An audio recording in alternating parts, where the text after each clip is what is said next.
Our friend, they were golf course, they put that called Molly.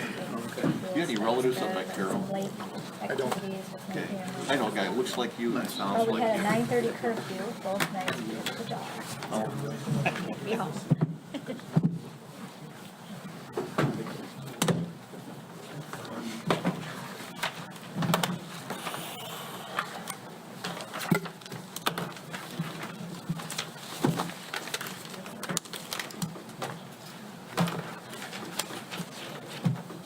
On mute.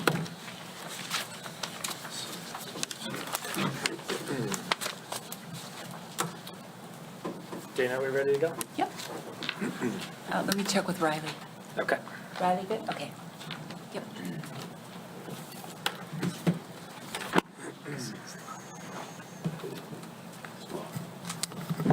All right.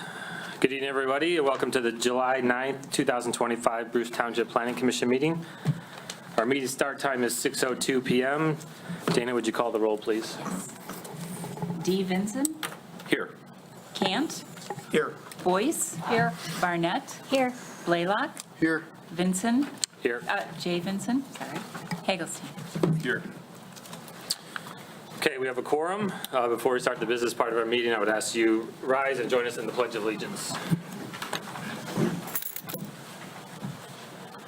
I pledge allegiance to the flag of the United States of America and to the republic for which it stands, one nation, under God, indivisible, with liberty and justice for all.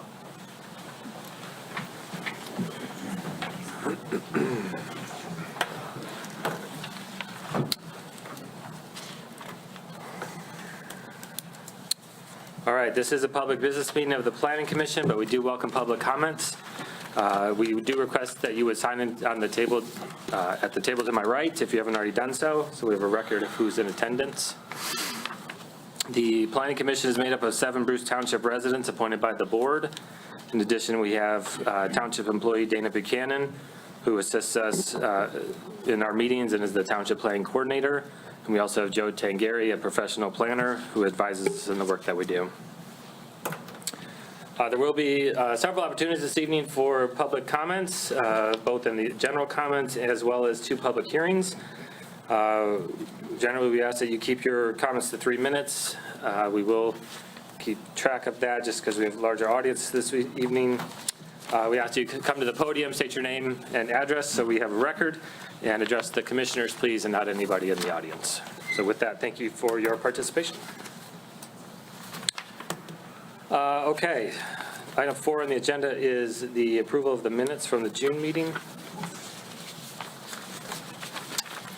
Commissioners, is there any changes? I think on page 2, paragraph 2 and 5, we should, instead of saying today, should put the actual I can't date. hear you, Mandy. Really? Can you hear me now? I was thinking in paragraph 2 and 5, instead of saying today, we should put the date.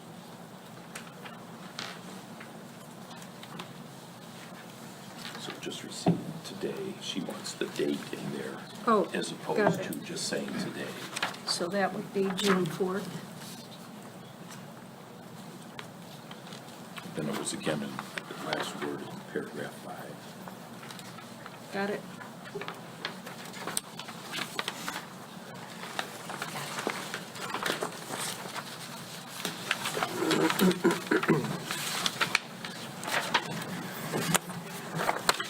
Any other changes from commissioners? If not, is there a motion to approve the minutes as amended? I'll make a motion. Motion by Commissioner Can, Second? seconded by D. Vinson. All in favor of approving the minutes from the June 4th meeting? Say aye. Aye. Aye. Any opposed, nay? Motion carries. Item 5 is the approval of the agenda for this evening. Commissioners, any changes? I would request that we remove item 7B, newbie rezoning 275 East Gates. I just received the developmental impact study today and have not had a chance to adequately review that. And that document is also unauthored, so we have no idea whether the person that presented it is credentialed in that area. So for those reasons, I would request that. Okay. I heard from several commissioners as well that have not had a chance to review that, so I would be in support of removing that for today's meeting. That removes 7B. Are there any other changes on the agenda? I would make a motion to approve the agenda as amended. Do we I'll want to second. just mention what item 7B is for people who aren't looking at the agenda? I did mention it was the newbie rezoning 275 East Gates. Right. Wanted to make sure it was clear to everybody what we were talking about. We have a motion from Commissioner Boyce to approve the agenda as amended, I'll second. seconded by Commissioner Barnett. All in favor, say aye. Aye. Any opposed, nay? All right. That takes us to public comment, which is item 6 on the agenda. So if you're here to bring any statements or comments to the commission, please come to the podium, state your name and address, and keep it to 3 minutes, please. My name's Chris Newby, 275 East Gates. On the original package, there wasn't anything on the impact statement until after the planner's notes. I disagree with that. You were gone for the 4th of July holiday, which I totally understand. But I believe that the current impact of the special land use is much less than the current request for rezoning to C1 commercial for the chocolate factory.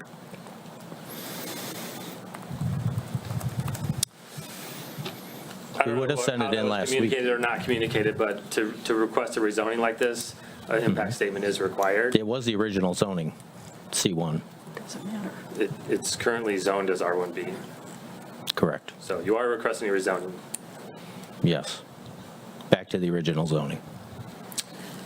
Well, irrespective of that, an impact statement is required. So we just received this document today. I don't know that any of the commissioners have had a chance to review it.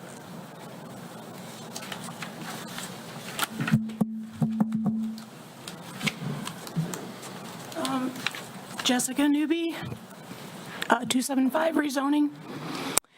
What would have been the correct date to have that developmental impact statement on time?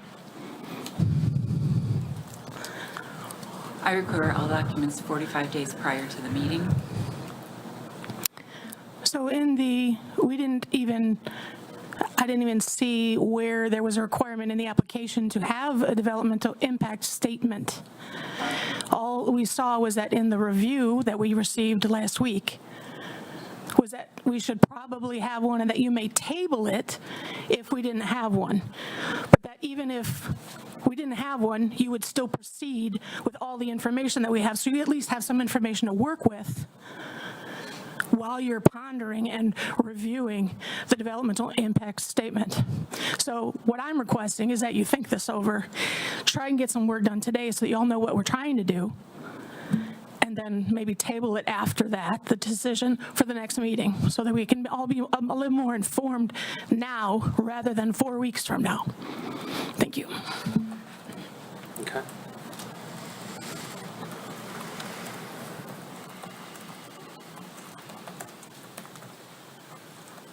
Any other comments?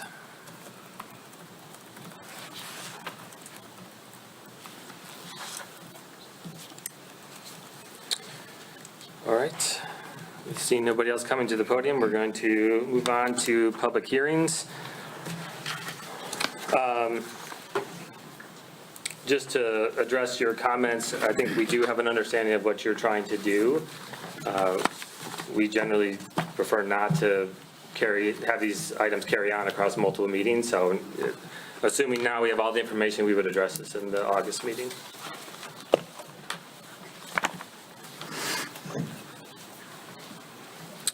All right, that takes us to 7A, which is the Conklin Special Land Use, 6006 White Birch Lane.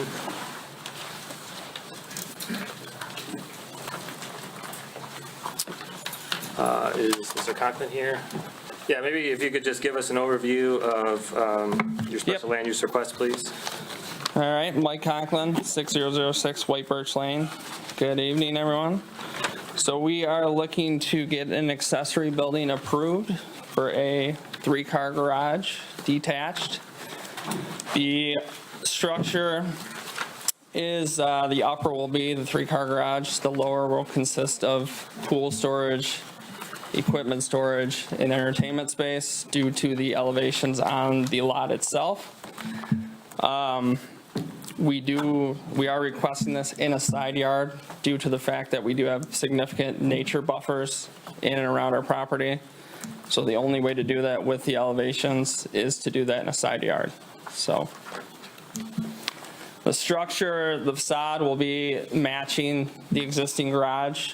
So it will have stone shaker siding, cement siding. So it will be essentially a replica of the current garage, but mirrored on the other side of the driveway.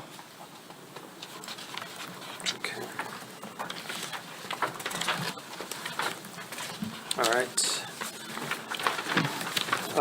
Thank you for that. Don't go far. Joe, can you give us a rundown of your review, please?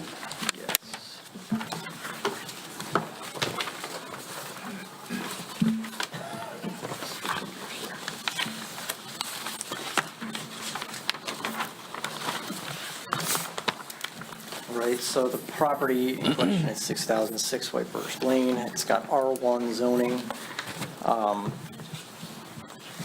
And what they have is a site that's about 70,000 square feet.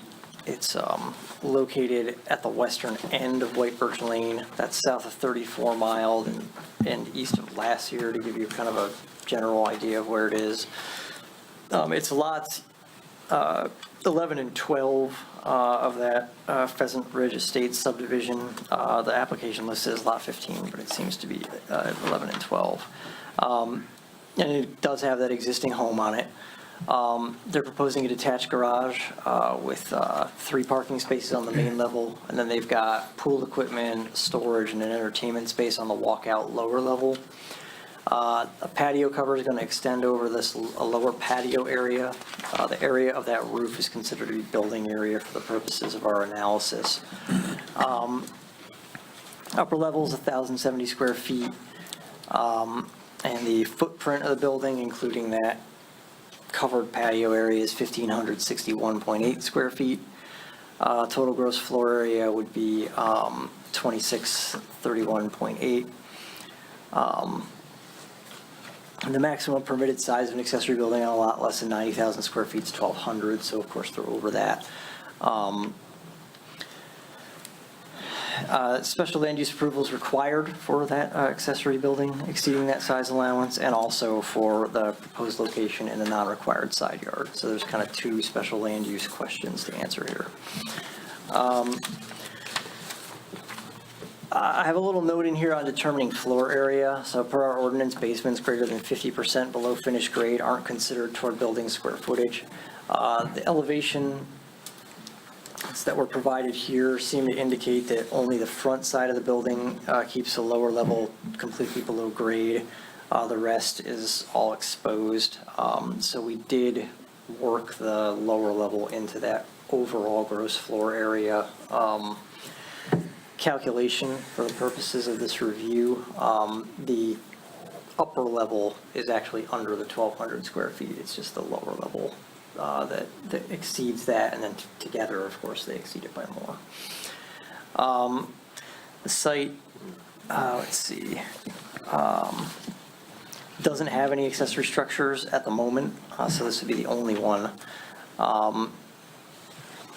The minimum setbacks are mostly met, except for the front yard setback. That's required to be 75 feet, and they're at 68 feet, 10 inches. It's kind of a weird lot configuration that sort of shoves the front lot line closer than it would otherwise be. They do meet the building-to-building setback and the accessory building setback from side and rear lot line.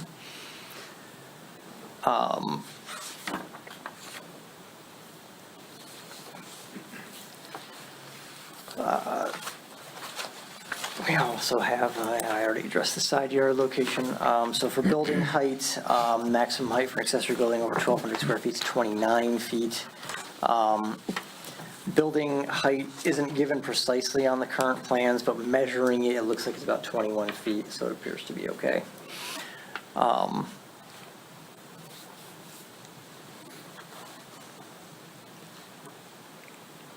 You have your special land use assessment standards here, proportionality between the size of the lot, street frontage, and the size of the accessory structure.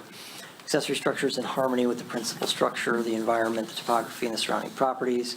Materials and colors of the proposed accessory building match or complement the principal building, and an accessory building permitted in the side yard does not exceed the ground floor square footage of the principal building. That standard is met.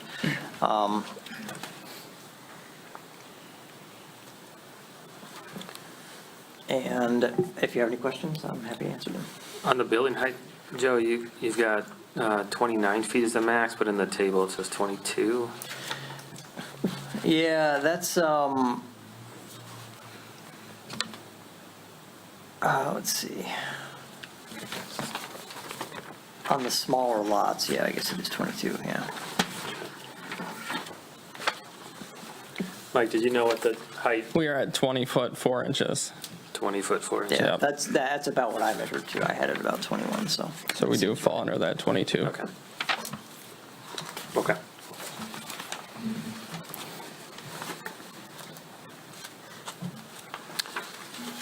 Anything else, Joe?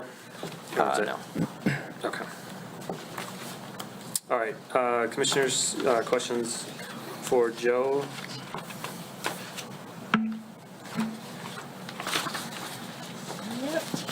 Okay. Any other questions for the applicant? Not yet. Okay.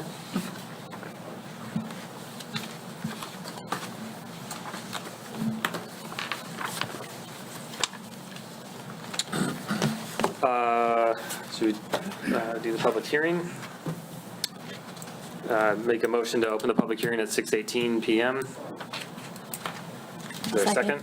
Seconded by Commissioner Barnett. All in favor, say aye. Aye. Any opposed, nay?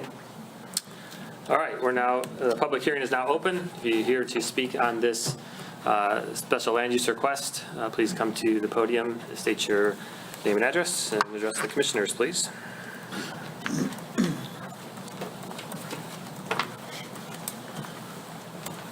Paul Okoniewski, 71970 last year. This is my neighbor to the east of me, and I used to hunt where his house is now. It's a 20 to 30 foot drop behind his house, so to put it in the side yard just what makes sense for the layout of that property, and I have no objection to that placement of the building. So. Thank you.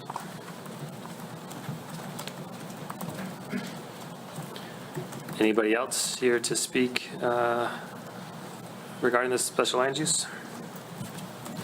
Hello, my name is Joe Jackson. I'm actually the Michigan residential license builder for the project.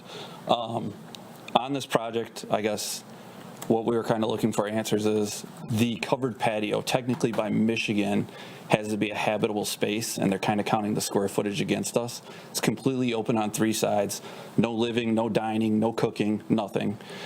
We wanted to have a gazebo type thing, but because of that natural buffer, we decided to just put it to where the house is. As far as that basement part of one side and not the 50% that you guys require, there's 15 kids in the neighborhood. They're all under 4th grade. We kind of thought having like a 20-foot retaining wall would kind of be more of like a safety type thing rather than having like that natural grade. So it does exploit to more of the basement than, what you guys require. But that's kind of the factor of why we did that instead of just building that retaining wall to meet the requirements. Okay, thank you.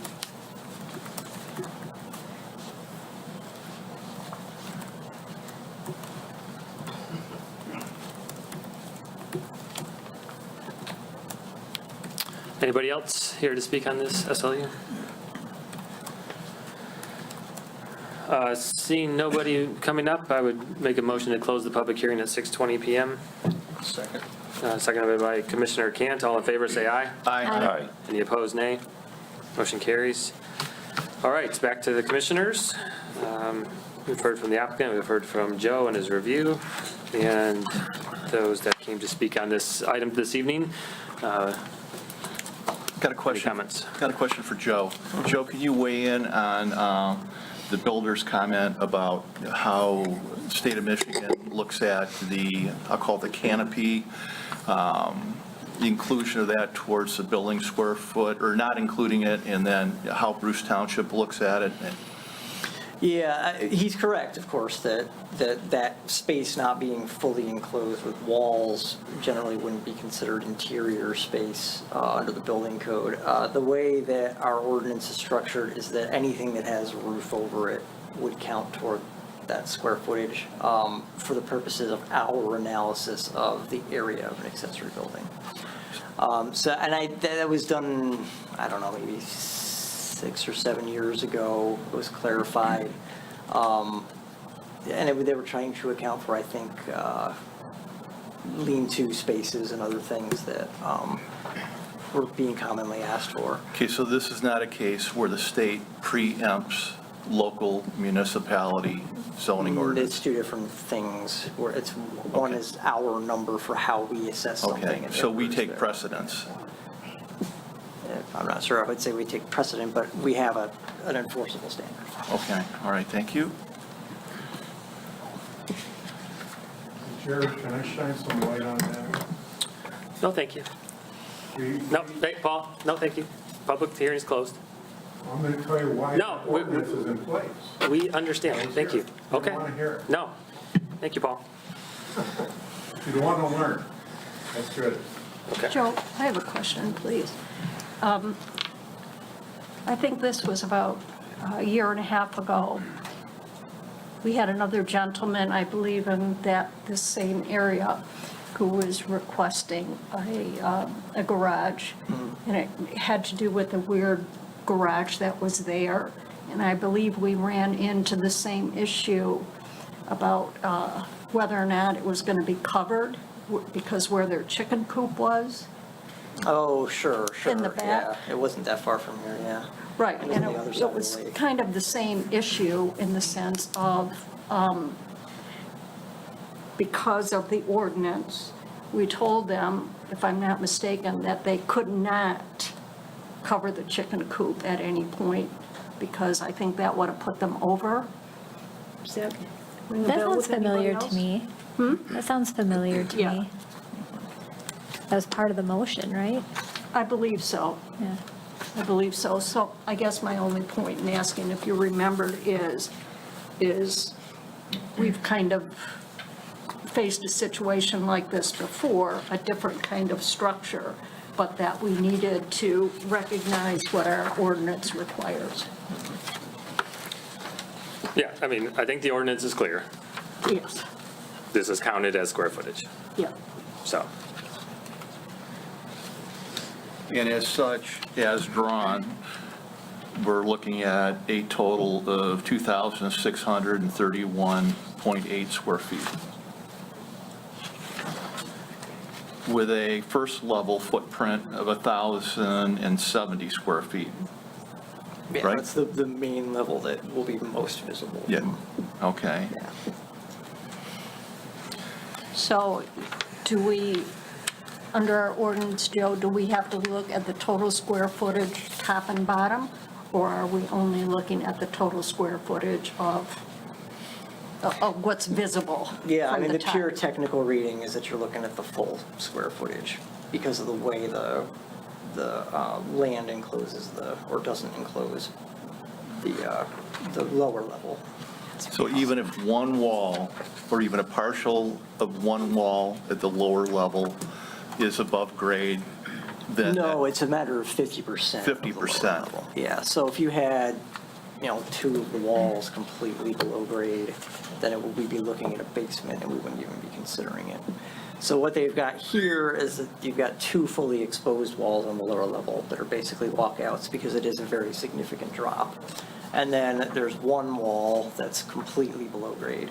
That's the wall with the garage doors on it, or below the one with garage doors on it. That's all. You can only see one level from that side of the building.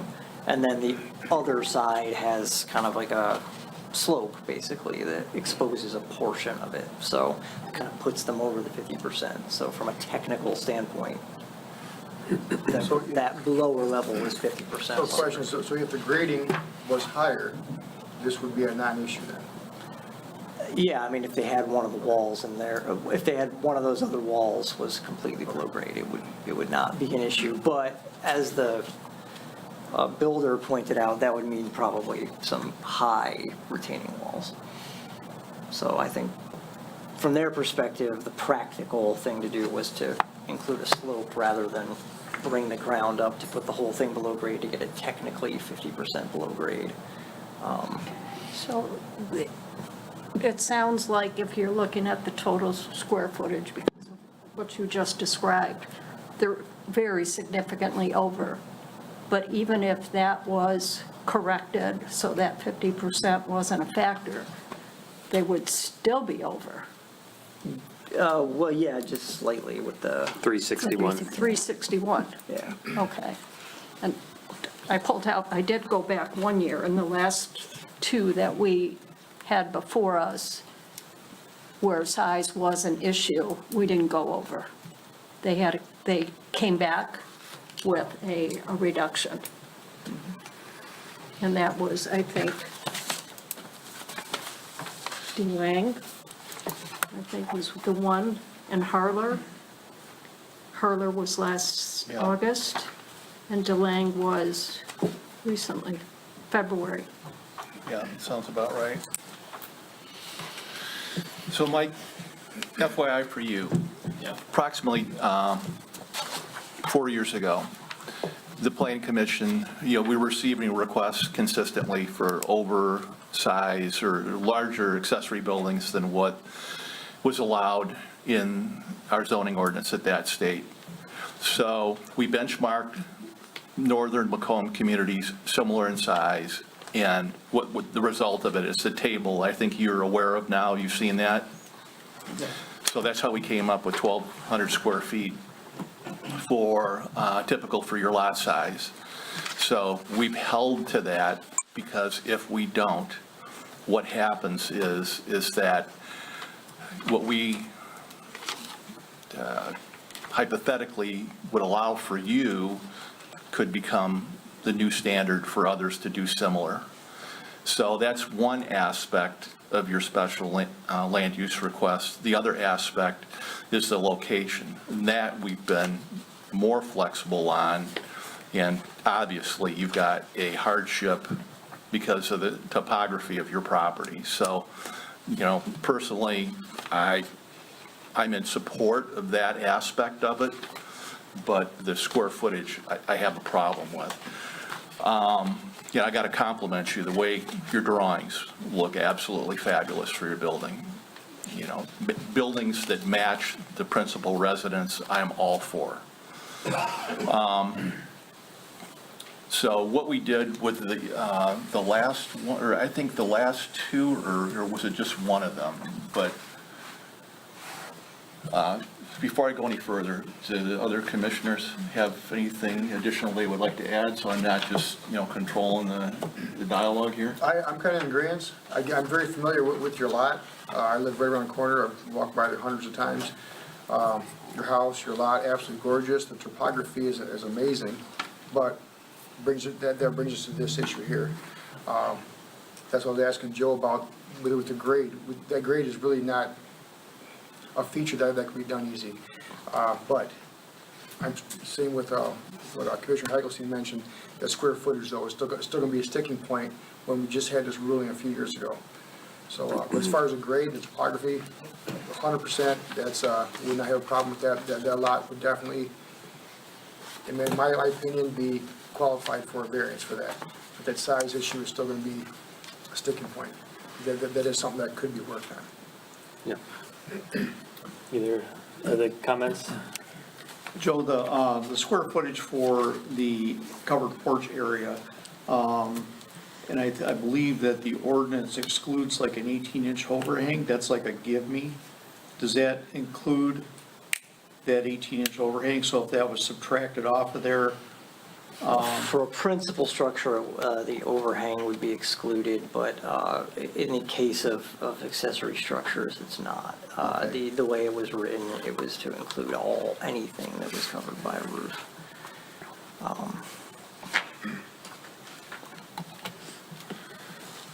would there be a way to exempt, like the basement square footage out of this? I mean, again, it is a kind of a technical point where they're technically not 50% below grade, so the square footage is all counting right now. If they were to do something with the grading to get themselves 50% under, then we would be talking about a different number. We were just really looking at the safety aspect of it. I mean, it can be done, it's just, like I said, there's 14 kids, it's the first pool in the neighborhood, you can imagine anyone who's had kids, it's gonna be like the community pool, basically. So you're concerned of them falling over the Yeah, top? you know, I mean, you know, wall? my kid's crazy, he would try to jump off the top of that thing, and I'd be out there constantly yelling at him, so I mean, it can easily be fixed. It's more, I guess I was more concerned with the square footage of the patio, as opposed to like, you know, obviously, like I said, in the state, it says it's not considered square footage, but if we detach that, does that still hit against our square footage? That's not what we want to do, but. Yeah, I mean, ultimately, it goes down to the total on the site, and then you've got two structures, and. Right, which only one is allowed. Yeah, so. And like I said, we just did the slope, so like the kids aren't, you know, you're not standing on a 20-foot retaining wall, or, I mean, literally it's probably 12 to 15 feet, but still. You can't pull the building further forward because you're already at 68 feet. Well, yeah, that's kind of a gray area too, because the way they have, if you look at the topography, the front yard of that building is zoned so much farther, they're using the driveway, basically, saying that it's not set back far enough. Yeah, So if you look from where the house is set, they're actually pulling further back from what they're taking off of the house that's already there, existing. So they're pulling, I mean, he's probably got clearly enough room if you go off of what it shows on that separate topography. Yeah, it's probably a couple hundred It's a feet. couple hundred feet, yeah. But even if we pull it forward, so then it doesn't allow you to line up with the house, so it's gonna look really funky. Yeah. Yeah, and then you really be like way off of the pool, you know, it kind of takes away, like we said, like originally the thought was to have not a pool house, but something by the pool to where you could watch all these kids. Like, you know, you don't want to be 100 feet away from your kids in the pool trying to watch. If it's hot, there's no really shade in that specific area. So we thought tying it into the end of that would be the way to go, since it's so close to essentially the sports court and the pool. You're kind of the best of both worlds. You can see kids there, you can see kids here. A question, Mike, for you. Yeah. The top is a 3-car garage, and then you've got the bottom configured with the storage and the patio area. Correct. Have you thought about, to get you where you need to go, can you reduce the size of the garage to 2? We can't, because then it just pulls everything either closer to the front, or we gotta move the garage closer to the back, so it just doesn't line up if we try to do that. And that's why the architect kept everything there, not knowing that the covered patio space would count as square footage against us. And we had to make it a little bigger because I have a 2500 HD truck and I can't even park in my current garage. Yeah. So we're doing something a little wider. It's still pretty minimal to get it in there, but that was the thought behind going 26 feet wide. Just to give you some perspective, the one similar case that I was recalling, the individual first came in requesting a 2,400 square foot barn, and we ended up tabling the discussion so he could go back and refine his plans. And when he came back, he went all the way down to 16, Yeah. which is the standard. I mean, the only thing to really do is eliminate that patio space, and then the hole that throws off that back of the house. It's gonna be a straight wall, 30 feet up. It's just not gonna look like it was designed well. Essentially, you're gonna be looking at a flat wall 30 feet up. For a good 30 feet out. That's kind of why we're trying to soften that up and put something on the front of it. But There was a, Before you can read that, Manny, do you have any thoughts before we come back to Rick? 'Cause No, I mean, I agree that, like, I understand everything that the applicant is saying, but how do we try to help him out with the standards that we have? It seems like there's no clear way to go about that. it's not a slight difference, it's a huge difference. Yeah. Question I was going to ask, did we have a special land use for, I think it was expanding an existing accessory building over behind Stony Creek Orchards? Remember that one? Mm-hmm. Did we allow over the limit? Can't remember. Was that the one where they didn't have a garage at all? I think they had a garage, but, he was a car guy. So he wanted a place to take and, work on his hot rod cars and, remember that one? Yeah, I do. I know we ended up approving something, but I don't recall. I don't remember. But size was the issue. I almost thought that was the number of buildings, because he had multiple structures already. The shed, gazebo, accessory buildings, I don't recall that it was size, but Where I'm going maybe at it was. Is like, from the street, there was no visibility to the rear addition that he was putting. Sound familiar, Dana? Yeah. that's how this one will be as well. You won't be able to see that covered space from the street. And honestly, you'll barely see that side of the basement. Like I said, it was more of a safety factor than building a wall. Okay, well, my interpretation is that those lower level walls is a visibility issue, right? Yeah, I mean, that's generally what the ordinance is probably going for. So, just On the basement square footage? Yeah. Yeah, so regarding visibility, it's only visible by what, 2 or 3 neighbors? One. One? And then I looked in the GIS overhead, and it looks like behind you, it's considerable depth between like you and where Paul lives, correct? And that's wooded as well? Yep, and the neighbors all, I've showed them the plans, they've signed off on it, they have no problem with what we're trying to do there, it's just a matter of getting the approval. They want their kids at your pool. Yeah, of course. Send them away for a little while. Well, as already shared, what we did for at least one of the prior applications where they had a swimming pool and side yard and, topography and hardship location trying to get the building in the rear yard, it would have dropped off substantially. And what we did with that one, reiterating what Emery already shared, is we asked the applicant to consider coming back with a revised plan to be within the square foot requirement. So, and it was also presented to the applicant at that point. We can't tell you what to do. We can't even suggest.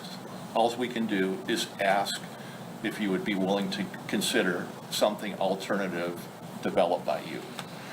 And if you were willing to consider that, I would be in support of a motion to postpone for 1 month to give you an opportunity to rework your plan to hopefully be compliant with the size. And also, by doing so, you would not lose your application fee. You come back under your existing app, you pay considerable money already. Right? Joe, you're in agreement? Yes, there would not be another fee. Okay, all right. The alternative is that you take your chances with what you presented tonight, and, you've got to get 4 votes in favor to go forward. Yeah. So I have a question as well, Joe, to help me understand what you're referring to about 50% of the basement being essentially underground. So as I look at this, one wall is underground and a portion of another wall is underground. Correct, yeah. So if the second wall, was built up and sloped out, would that account for the 50% underground? Get you to 50%, yeah. Would you have to bring that all the way up to the main level grade, or you could do partial? Can it be like 4 feet down, or, how high up is that grade? I mean, there are plenty of different ways to do it, I guess. It's a matter of, if you had that wall that's partially covered now completely below grade, you'd be at 50%. Okay. If it was part of that wall and it wrapped a little, there's definitely lots of different ways to do it. Okay. But ultimately, from a technical standpoint, you'd have to get to 50% below grade for us to be able to Okay. to write off that square footage. I see. Because I think it's a beautiful building. It's beautiful. I would like to find a way for them to keep their building size and meet the requirements so we don't compromise going forward. I want to follow up to make sure I understand. If an adjustment were made to address this 50% issue, am I correct that they're still over? Yeah, the thing is, I think what you would be looking at there is you'd be looking at the square footage of the upper level and then that portion that is protruding off the back with the covered patio. So you'd be looking at the 1,500. As opposed to 12. As opposed to 12, yeah. So they'd still be 300 over. 361 over. That's correct. And offhand, I don't know what percentage that is, but. Versus what's allowed would be an additional 130 for the porch, right? 1,200 minus 1,070 for the main floor. Well, but yeah, hang on a sec. Let me do some math here. Math never having been my strongest subject. So it's 70. What I'm getting is 23% higher than what's allowed.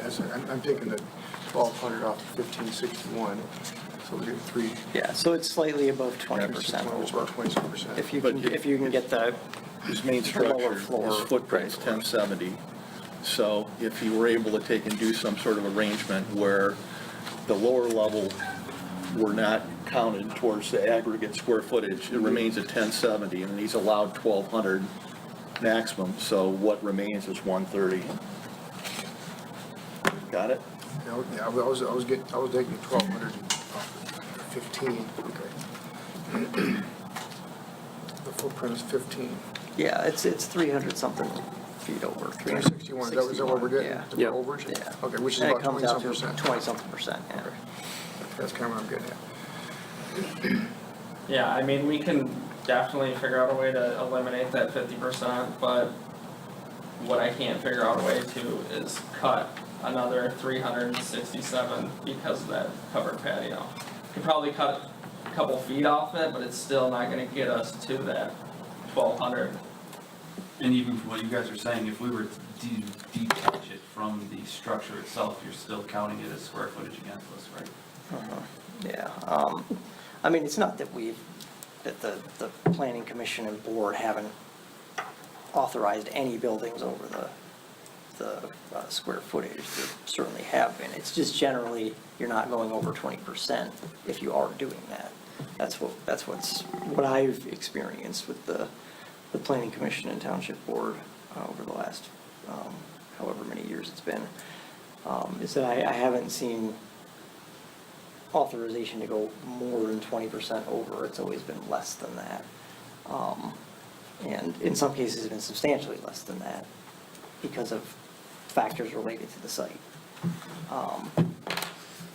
So I think you always have to take each site, on its own merits, of course, but, What type of material could that overhang be made out of and not count against the building? Like in the form of like a temporary type of? well, I mean, yeah, if it was like temporary canvases or something like that, then it definitely wouldn't count as building square footage. What about like a louvered, like how they've got the, Yeah, I don't think you'd consider a pergola a roof, so. But I think they're looking for full shade.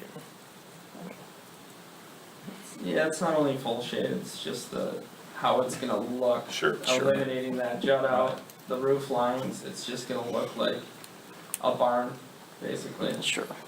And again, all due respect to the township and whatnot, but the architect is basing it, on Michigan's standard of what's considered habitable space. Right.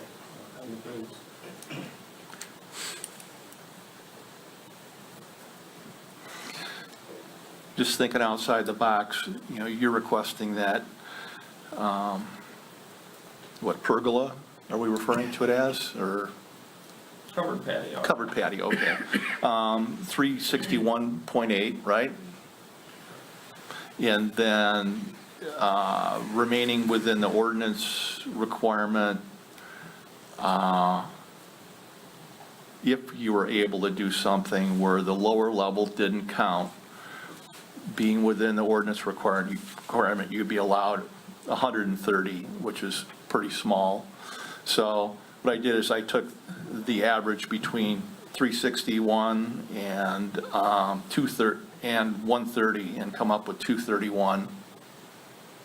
Yeah, that's essentially what we'd be looking for overage. So you wouldn't get your full 361. You'd get an average between, and I'm not saying that the other commissioners would be in support of this, I'm just kind of throwing something up for consideration. So rather than just agree to your special land use regarding the overhang as is, that it would be somewhat reduced, but still not meeting the literal requirement of the ordinance. So it'd be a compromise. And then what would remain is you'd need to do something agreeable to, would it be Giffords? To how to. It's got to be agreeable to the Planning Commission and the Township Board.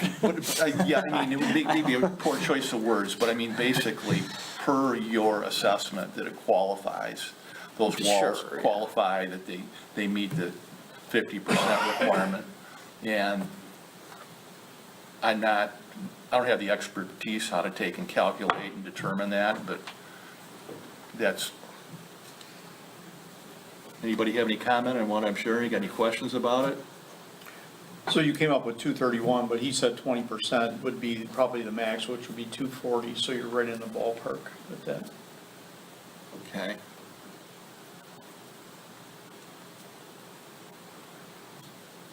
So two aspects. Dealing with the grade, so the lower level doesn't count. And then also the compromise on the awning reduced down to, let's say, 230 square feet from 361. I don't know how I feel about that, because I hear you saying we stay under 20%, but in going on 2 years that I've been here, I don't remember ever doing that. We've made other adjustments, so if something like that were done, I would like time to think about it. I don't want to be communicating or sensing that I'm going to agree to something. I would want to digest what may be coming back, if that's the applicant's druthers. Yeah, I mean, we could try to get to that 20%, but I know you can't tell me, but I'm gonna be paying architects, designers, if I get to that 20%, what's the likelihood that we're gonna be able to move forward? Or am I essentially wasting everyone's time? And one. That's, Well, I would say anything over the allowable square footage is going to be a gamble, alright. just based on, as Anne Marie said, I think in the past 2 years, I don't know that we've proved any size overages, because there was an effort several years before that to try to re-standardize and better, I don't know how much they were increased at that time, but they were increased a fair amount. You know, from my perspective, the topography, the side yard, that all makes sense. I can't remember the last time we had an accessory building that had a basement, so I could even see getting to a place of that being comfortable for me. The last one I recall, there was one that had a basement and a walkout. It had a similar drop off. Was it? And that one had the lower level 50, I think it was like 67% underground or something like that. So Yeah. we didn't count the square footage. Question, did you give it any consideration towards building the main level to the full 1,200 square feet? Does that work in your lining up with the, you know, you're further into your drop-off? Well, the main level's not the issue, it's just that overhang, so. So can I ask a question about, as far as the overhang goes? I seem to remember that our original intent with the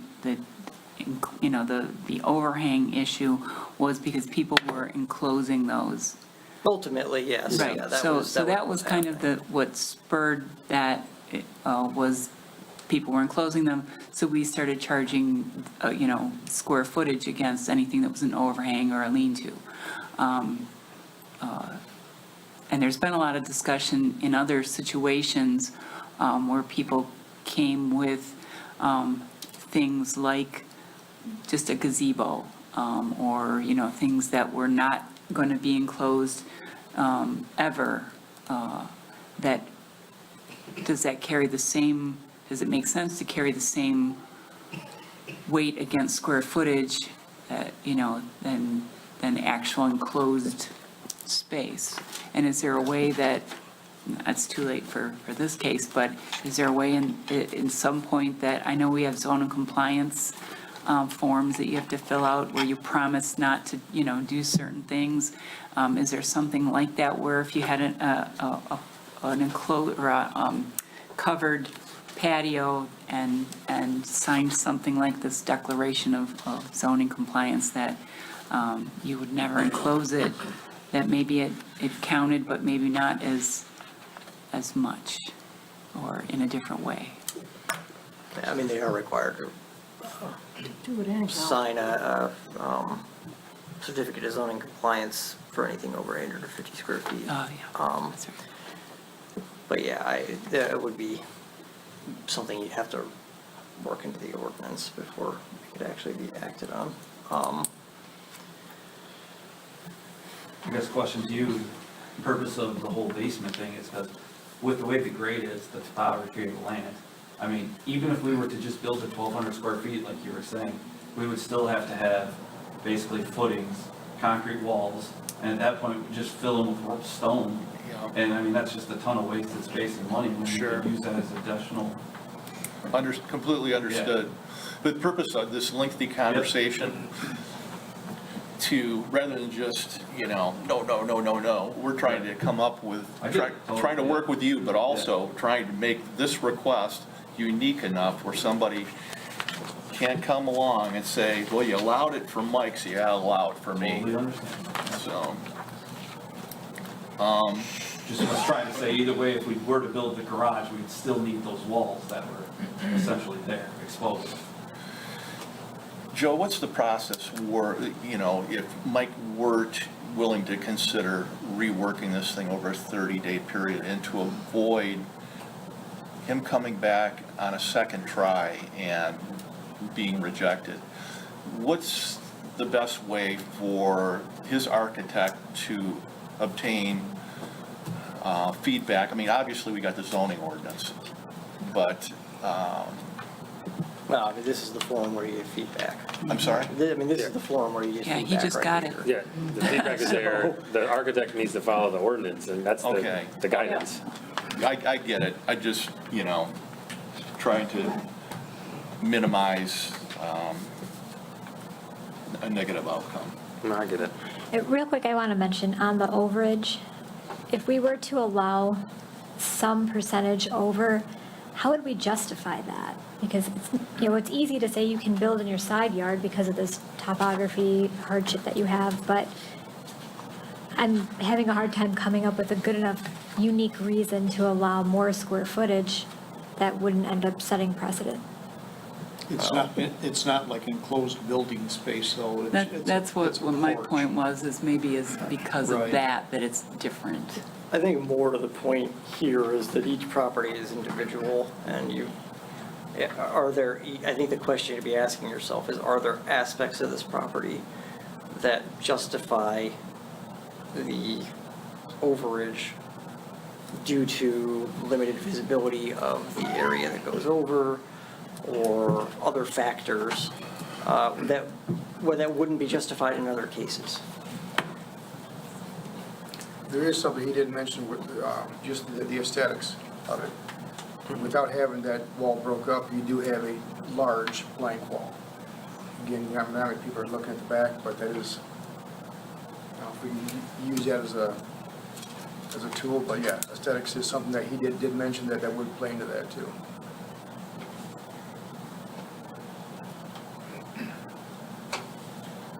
Definitely looks a lot more organic without the retaining wall. And I know it's kind of besides the fact, but I mean, it is another lot. We could have technically built another house on it. But I know now, we redid the master deed, we got legal involved, we combined lots, I mean, we did all that. But we're here, so. Are you saying the lot next to you? Yeah, we bought the lot Yeah. next to us to do this project. Oh, Yeah, strictly okay. speaking, they've got two lots here. Okay. They've just been combined into one. Would that be an exception? But the square footage is the 70,000? That's both lots? That's what it ultimately comes out to, yeah.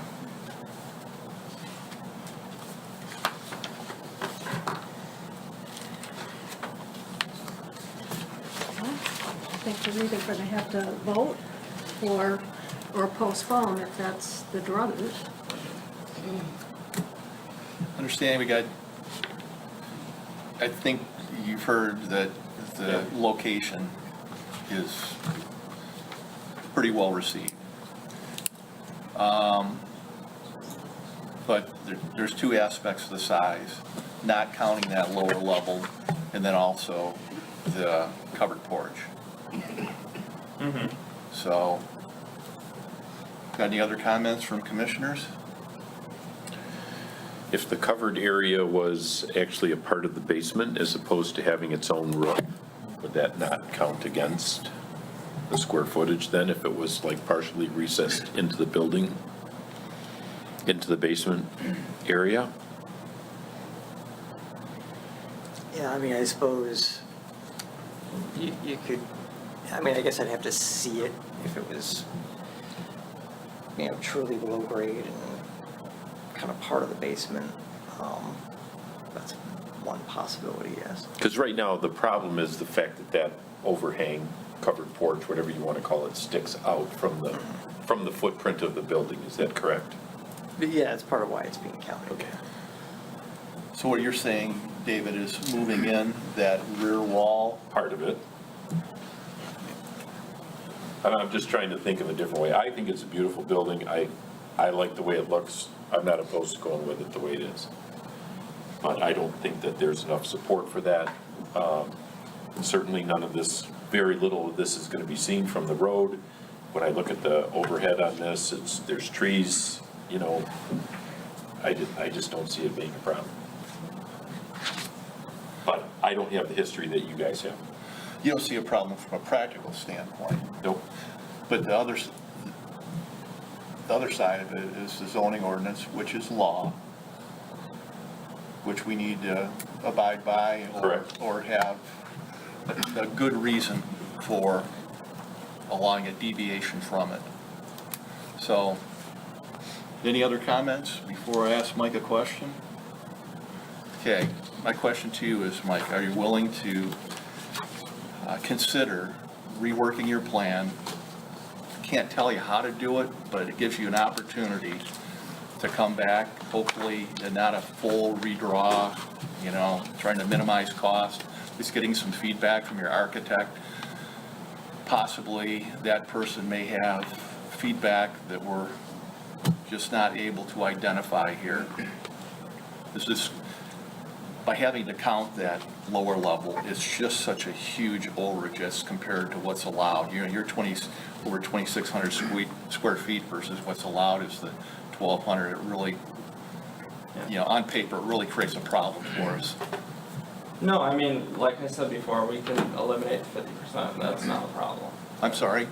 Like I said before, we can basically bring in dirt, grade it to what it needs to be to eliminate that, but I just don't see us getting under, say, 1,400 square feet with that covered space. And you're gonna lose a ton of trees from the road by bringing that grade from that 50% up. But I just want to be clear, though, what you're saying is you're willing to fill in some of the dirt, but then you're going to take a gamble, it's because potentially we could just say no, you don't get to bill it at all, right? The fact that this, what you said, was an extra lot altogether, the fact that we could be looking at entirely another house with another structure, a couple structures, I think is a reason to allow the overage, because the trade-off is, look at the extra trees, look at the extra lots, look at the less building you're getting. Until you mentioned the extra lot, I did think about that. That's, everybody wants a rural community, everybody wants more land, more trees. We're giving up 300 and some feet to get an extra lot. That may not be a bad trade-off. Just something to think about. I mean, we're looking for a reason. Like I said, we know this is a beautiful property, we know this is a beautiful setup. We're looking for a reason not to set a precedent. I don't think too many people are buying spare lots to get 300 and some feet of additional building. So I think that is a solid reason to avoid that precedent. I don't think that's going to come up too often. It's just my opinion. Is the home, you bought both lots before you built the home? No, I built the home, and then we knew we wanted to do. Okay, so structure. this additional lot is then where this proposed accessory building is and further into the, I don't know if it's wetlands Yeah, or just. and I did advise him that he couldn't, I'm sorry, Joe. It kind of like juts out a little bit, which is one of the reasons that the front setback is so weird. Okay. Good. Yeah, and that he wouldn't be able to build this on an empty lot without a primary structure. So he combined them. And I know this is like not really a technical aspect, but in front of that front lot of the lot that he purchased is probably an additional 20,000 square feet. It has a pond in it, which he maintains personally for everyone in the subdivision, keeps it nice. Even has talked to DD about putting a bubble and a fountain in there so that this thing isn't turned into a green algae mess. So I mean, I know he doesn't technically own it, it's a buffer that's given to the community, but it ties in directly to that lot, so. Who owns it? It's kind of like That's the HOA. HOA.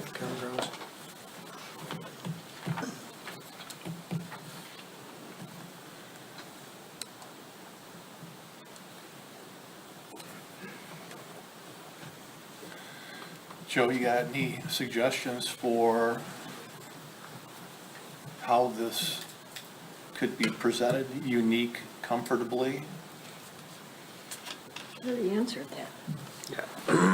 Yeah, I mean, I think that it mostly comes down to a question of topography and the situation of the lot. And they're kind of the same kind of things that you would ask yourself if you were looking at a variance, basically. What are the unique circumstances of this property? And we said this is not visible to anybody from the road or just to one? It won't be visible from the road, it's visible from my neighbor's property, but he is okay and well aware that he would rather have an accessory building closer to my property than a house right next to his.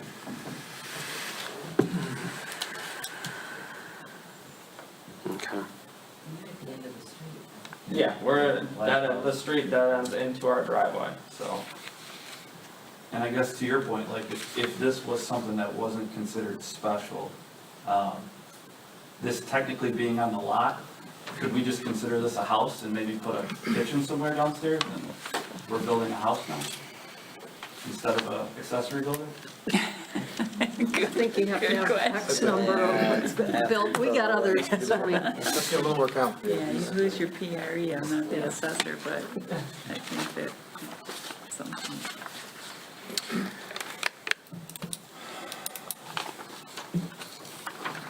Well, I'm willing to make a motion. If there's no other discussion and you'd like to proceed. Yeah. I mean, we've spent a year designing this, and this is how we want to do it, and Okay, a lot of ideas here. fair enough. I could eliminate that 50%, no problem, but I guess I want to do it, what we plan to do, what we, bought the lot to do, so. Yeah. All right, well, I'm going to make a motion, and then commissioners can comment on that. I'm going to make a motion to approve the special land use request for 6006 White Birch Lane, parcel ID 101-28-151-001. Due to the following circumstances. One is the topography hardship that is present on this parcel. Two is the fact that this accessory building will not be visible from the road and is located at the end of a cul-de-sac. Three is the fact that this was previously a separate lot that has now been combined with the parcel where the principal structure is located, therefore negating an additional home that would have been built in this community. And fourth is because based on the materials matching the principal structure. So Jared, you're approving, your motion is to approve at the 2,631 square feet, kind of as is, not addressing the 50%? That is my motion. But Just wanted to clarify. Yep. Can you say that again, please, Mandy? I just was clarifying that his motion is with the square footage as is, not addressing the 50%. So as presented, As presented. do you want to add anything about the fact that the patio's not closed at all, it's open? I will add two more things based on Commissioner Barnett's comments. Fifth reason is that the overall square footage is a component of having a basement. So the actual footprint of the accessory building is 1561. And the sixth rationale for the motion to approve is due to the open patio that represents 494 square feet, if my math is correct. I've got a question. Would we want to include something in there that the only reason that the additional 1,200 square feet is being included in the 2,631 square foot, I think I got that right, don't it? Yep, 0.8 square feet calculation is due to the topography hardship of the property. If that did not exist, I think that there was would be no number need. one. That was his That first was his point. I mentioned the topography on the first one. Oh, okay, Yeah. all right. Jared, No objection Did from you- neighbors. Okay, and we'll, Thank you, Daryl. The seventh rationale would be that the neighbors are in support of the project. Sorry, Commissioner Boyce, what were you going to say? Question. Your motion speaks to primarily the issues with the size of the building, but I think the motion also needs, if I'm not mistaken, to specifically address the fact that we're also approving the location in the side yard. No, that's fair. I think that was my intent behind the topography hardship. Okay. I think, but if we think we need to clarify that, I'm happy Do to. we, Joe? I think it is best to clarify that, yes, you're looking at two different questions, and you're answering them both in the affirmative. That yes, it can be placed in the non-required side yard, and yes, it can be the sizes.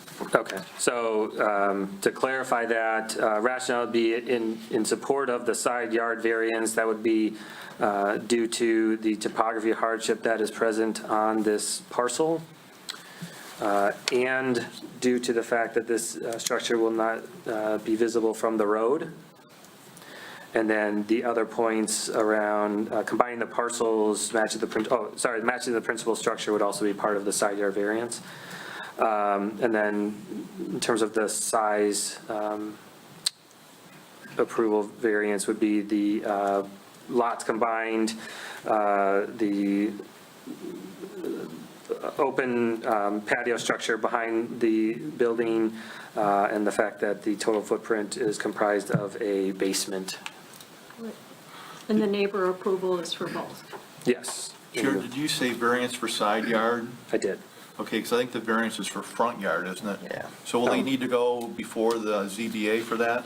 Yeah, they would have to. Okay. That's interesting, because in this drawing, they're not in the front yard. Yeah, that's the They're not in the tennis. front, yeah, they're not in the front yard, but the setback, the house is also closer. So even though they're in line with the house, they're technically in. They're technically closer to the road. And it's entirely because there's a bite out of the front of the property where the road comes in. Okay. So the line across the part of the house, unless I'm looking at this wrong, and then across the front of the accessory building, look like they're the same plane, the same lot. Yeah, based on this, it doesn't look like it's front yard. I'm not following that. Oh, it's definitely not in the front yard, but it doesn't have to be in the front yard to be in the front setback. Gotcha. Because there's a distance requirement. So, No, that makes sense. yeah, it is definitely not in the front yard. That's correct. So then I would amend my motion to be subject to approval from the ZBA for front yard setback. Do you understand that, like that? What is Okay, yeah, we would need to, All right. Basically, they're counting the road comes in, it's actually your. No, I get that, I'm just, so we could approve it once Jared's motion gets a second and we vote, but you would still be subject to, in order to effectuate your plan, still have to go before the ZBA All right. to get the front yard setback variance. Right. That's just not something we can approve. Understood. When's the next ZBA meet, Dana? The 28th of July, but no. Well, it'd be in August because there's not enough time to notice for that. Yeah, I think so we're past the noticing. it'd be So, August yeah, it would be 25th. August. All right. I have a question. Yep. So the setback for the proposed garage, the front face of it needs to be even with or behind the front face of the existing garage, is that correct? Well, no, I think it's because how the distance calculated from the front of the property to the house, Yeah, if he moved it back 6 feet 2 inches, he wouldn't have to go to the ZBA. But as it stands, it's 6 feet too close to the road. All right. So it's the 75-foot requirement that, exactly. That's Yeah. the requirement that we're Yeah. talking about here. And it's because of the way the property line is drawn. It notches in where the road comes in and then goes back out. So it's strictly speaking, that setback distance is drawn from the nearest point of the lot line to the nearest point of the Yeah. building. Just a question, since it was rezoned as one, that's why they're taking that lower one, right? Like, had this been two separate lots, they would use this, right, as the front? Is the road along that lot line? or No, the road comes in here, so. Yeah, that would, this technically- if it was a separate lot, the front would be whatever faces the road. This is kind of it would weird be because like- the. Yeah, I get what you're, I'm just trying to learn for this. Yeah, if it was the other lot was separate, then the part that faces the road would technically be the front. So Yeah. that little road right here is what's. That's what's, that little notch out of the front of the property, yeah, is what's hurt, yeah. Make it 6 feet.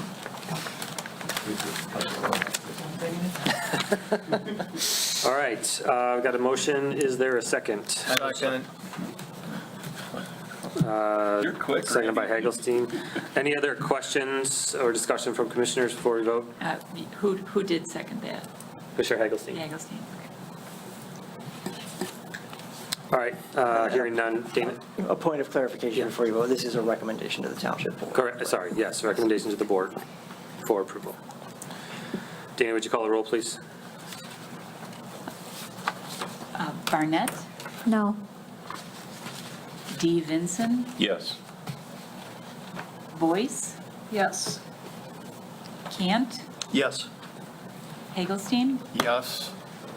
Blaylock, Yes. J. Vinson. Yes. All right, so the motion carries. This will go to the board next week. Well, does it have to be, does it have to do Does it go to ZBA? ZBA first? No, because the board could approve it conditionally too. Yeah, ZBA doesn't have, ZBA could be the board would last just- thing, it's fine. Okay, okay.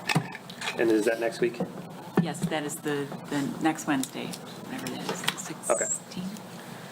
So this will go before the board next Wednesday for final up or down vote, and then it will need to go to the ZBA, and Dana would be able to help you with that. Yes, sir. And I'm on the ZBA, so I'll be able to help provide some context for the other members. Thank you for your patience. Thank you. Wow. All right. And Paul approved it. Yes. All right. Let's get back to the agenda here. So that was 7A. Moving on to the reviews, item 8A, Lombardo Site Condo Site Plan.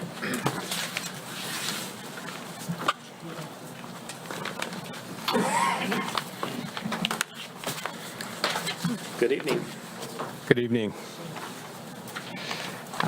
I'm Joe Lombardo. I'm with Lombardo Homes.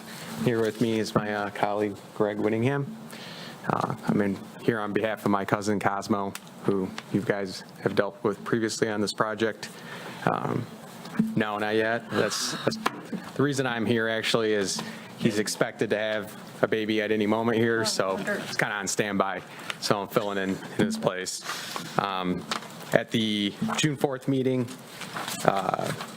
this project was tabled to give us the opportunity to address the comments regarding the amount of tree replacements. We have since then addressed that issue, and we're now seeking preliminary site plan approval. And I'm here to answer any questions you may have. Right, so in order to keep things to the point, I underlined the portions of my letter that were updated. So I'll just kind of go through all those points. One is we had noted that there wasn't a name for the private road, which is ultimately required, so they have given that a name now, Brayburn Lane, which I guess is on the Orchard theme. They did clarify the conditions of rezoning on the in the informational items. There is still some mention of the old zoning designations of the land. Those are going to have to get cleaned up. I have a typo in item 6. It says 40,000 square feet in the introductory paragraph. That's not correct. It's 20,000 square feet. And they are at 20,003 for their smallest lot, so they are meeting that standard. They have now labeled all the lot widths, and they are at 100 feet on all of them.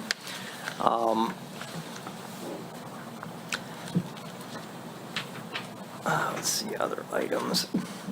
So they are going to need a handful of variances here. They have applied for those variances.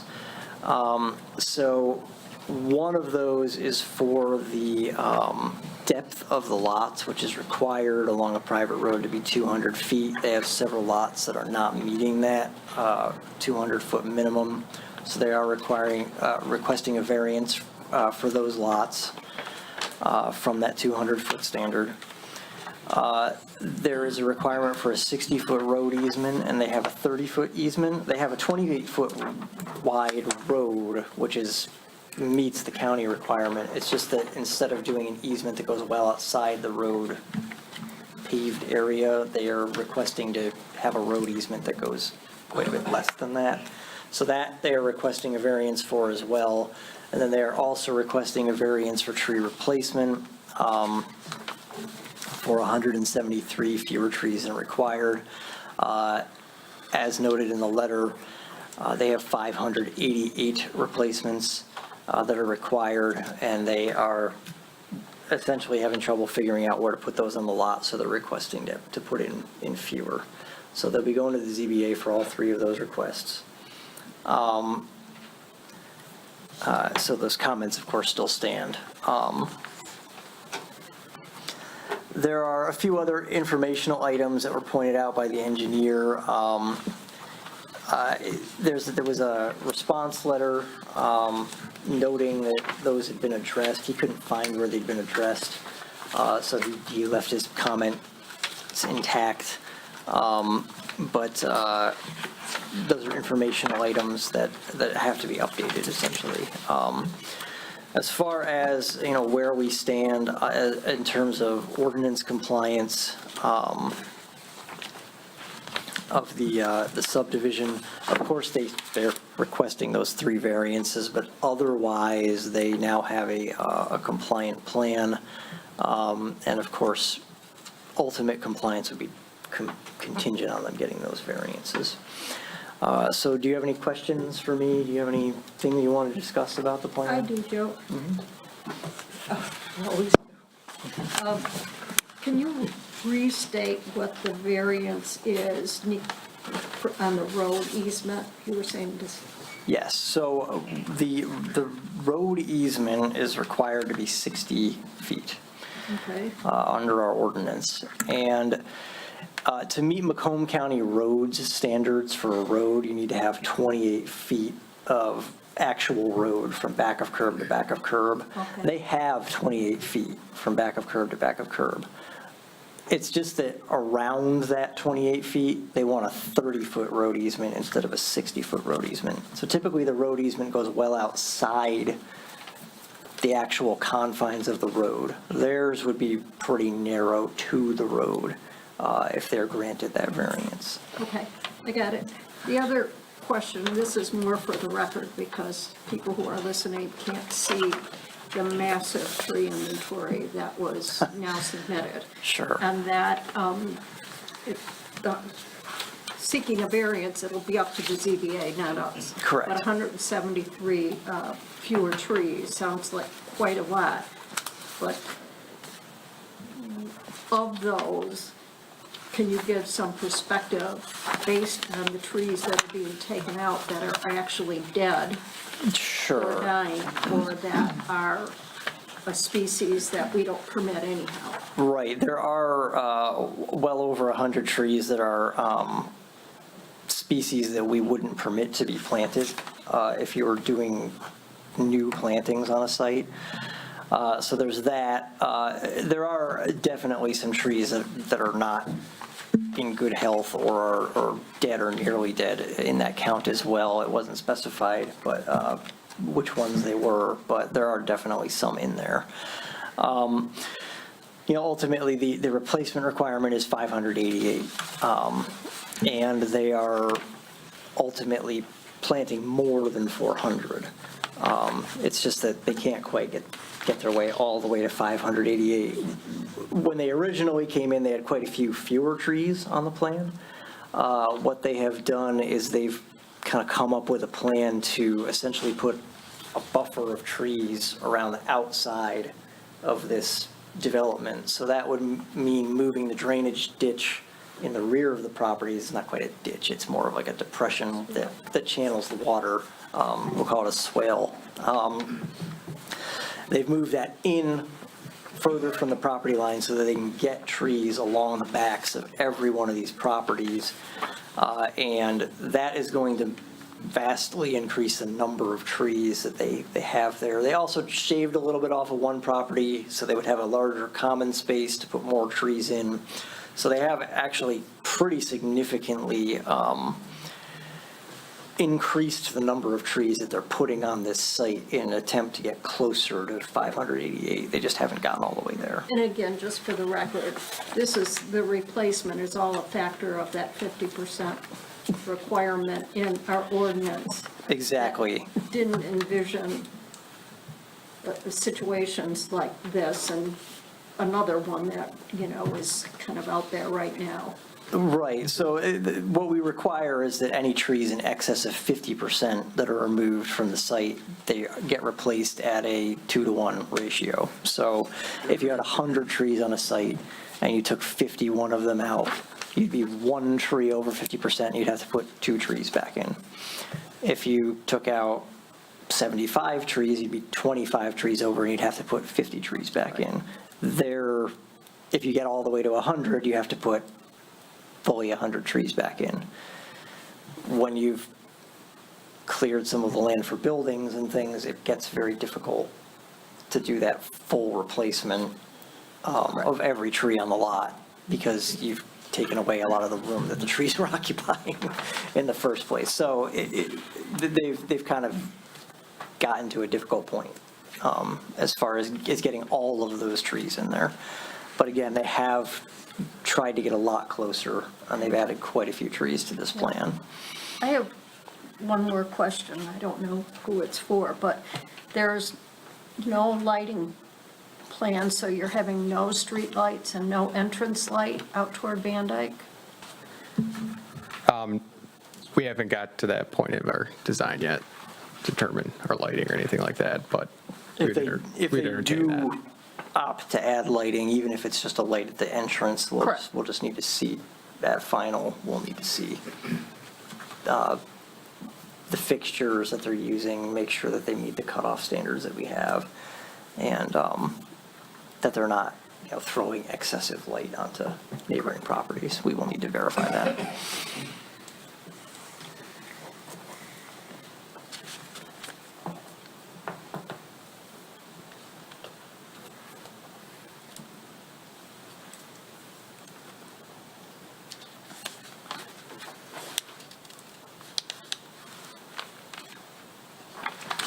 All right, commissioners, any other questions for Joe or the applicant?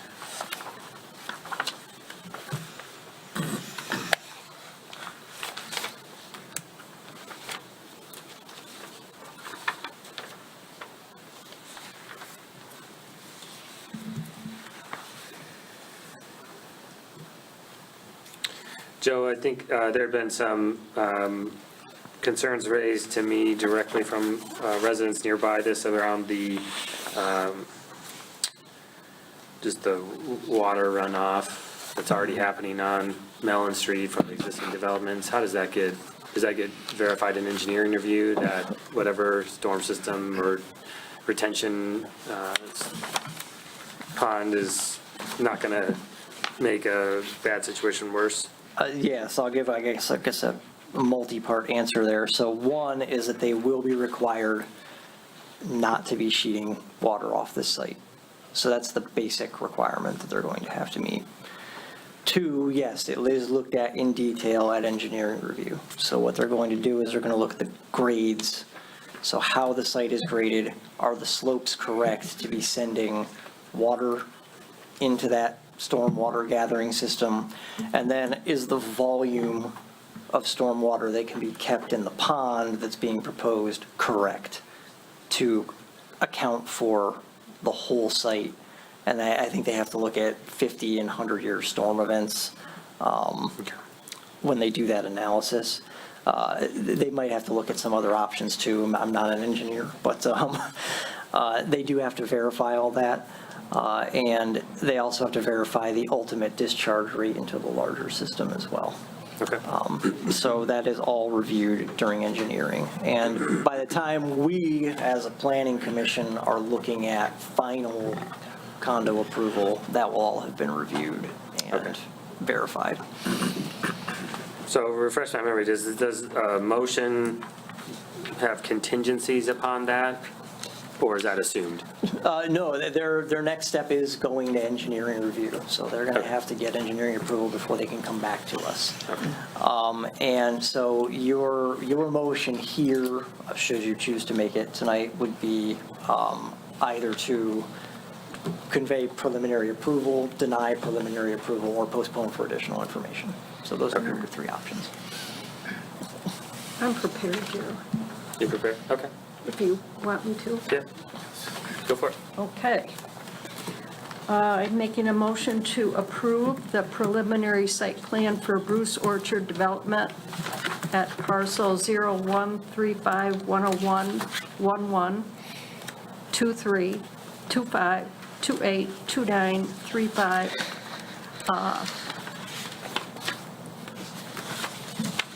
Did I catch them all, or is there one more? By my reckoning, I think you got them all. I got them all? Okay. With the following contingencies and stipulations to be addressed before the Zoning Board of Appeals and through the engineering process when a revised site plan is submitted. The development includes 26 site condominium homes fronting on a private road and 2 outlots fronting on Van Dyke. The stipulations that I'll address are premised upon the review letters from the township's planner and engineer, as well as the fire chief. And the final site plan must also comply with any other conditions stated in the conditional rezoning agreement, along with any amendments, as well as other ordinance and engineering requirements. The ZBA contingencies are that the ZBA approve a variance for those lots that do not meet the minimum 200-foot depth requirement on both sides of the road. Secondly, a variance that allows for, I believe, what would be a 30 feet difference in the road easement. Is that correct? Yes. And thirdly, a ZBA variance that will allow the applicant to plant 173 fewer trees than required by the ordinance. The other stipulations are that the final site plan will provide for lighting that is compliant with the ordinance, that outlet V driveway will have a provision for contribution to the road maintenance, that the plans label the point of commencement on the drawings, that there be consistent labeling of Mellon Street on the drawings, that the plan needs to note the presence of floodplains and wetlands on the drawings. Individual wells are subject to the review and permit by the Macomb County Health Department. Storm sewers, drainage, and the detention pond will be included as part of the detailed engineering review and will also require approval by the Macomb County Public Works Department and the Department of Roads. The sanitary sewer must be labeled on the drawings. Let's see, an off-site easement will be required if there is a sanitary sewer manhole on the commercial property. The grading will be reviewed and approved as detailed as part of the engineering review. The legal description for parcel number 028 must still be verified and revised. The legal description is different from the two plans that were submitted, and it also doesn't match with the Macomb County GIS website. The landscaping will be relocated to clearly indicate that it is not within the limits of the proposed public sanitary sewer easement. And the last item I have is that the parcel splits and combinations must be submitted for engineering review and recorded with the county prior to the final site plan approval. I think that's everything that was included, but if I missed anything, it's covered by the general statement at the beginning. So I have a question. I believe this parcel A is going to have its driveway on Kading? It is. Or, yeah, Kading, I believe you said both of those to exit on Van Dyke, to have drives on Van Dyke. No, what I meant to say was, if the outlot B Okay, driveway goes onto the public road, in other words, if the ingress and egress is onto the public road, then there has to be a provision that B contribute to the maintenance of the, I think both of these lots have to contribute according to what we approved before. can you look into that? I don't know about Outlot A, because if Outlot A isn't using the road, I don't think it would be contributing to its maintenance. B, definitely, if it's going onto the private road, it has to be contributing to the maintenance. All right, just a point, I thought I remember him saying that B would exit onto Van Dyke and A would be on Kading. And I thought he said both lots would contribute towards the Do you know, Joe? development. No, only Lot B would, if Okay. it were to exit onto the private road. Yeah. And that's kind of an if they wind up putting a driveway onto the private road, then definitely it has to Okay, contribute. very good. All right, we have a motion by Commissioner Boyce. Is there a second? I'll second. That's the easy part. Second by Commissioner D. Vinson. Is there any other discussion before we vote? Hearing none, Dana, would you call the roll, please? Yes. Barnett, Yes. D. Vinson, Yes. Boyce, Yes. Cant, Yes. Hagelstein, Yes. J. Vinson. Yes. Blaylock. Yes. Motion carries. Preliminary site plan is approved. Thank you. All right, thank you.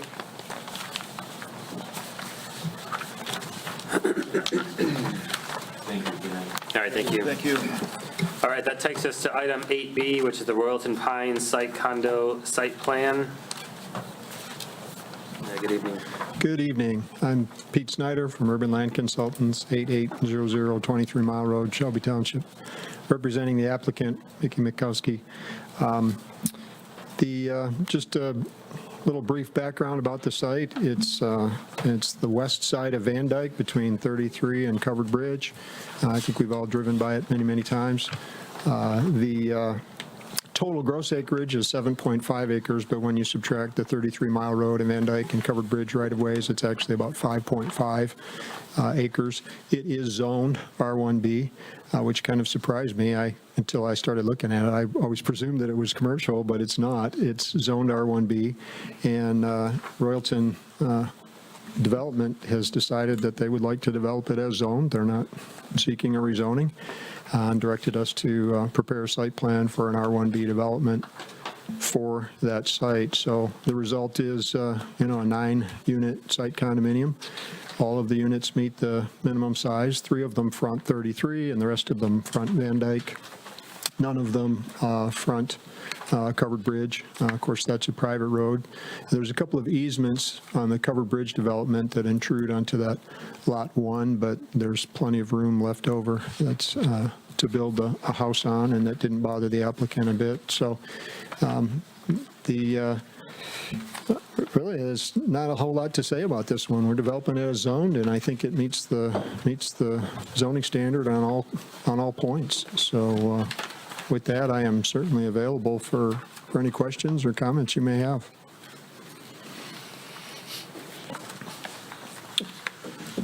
All right.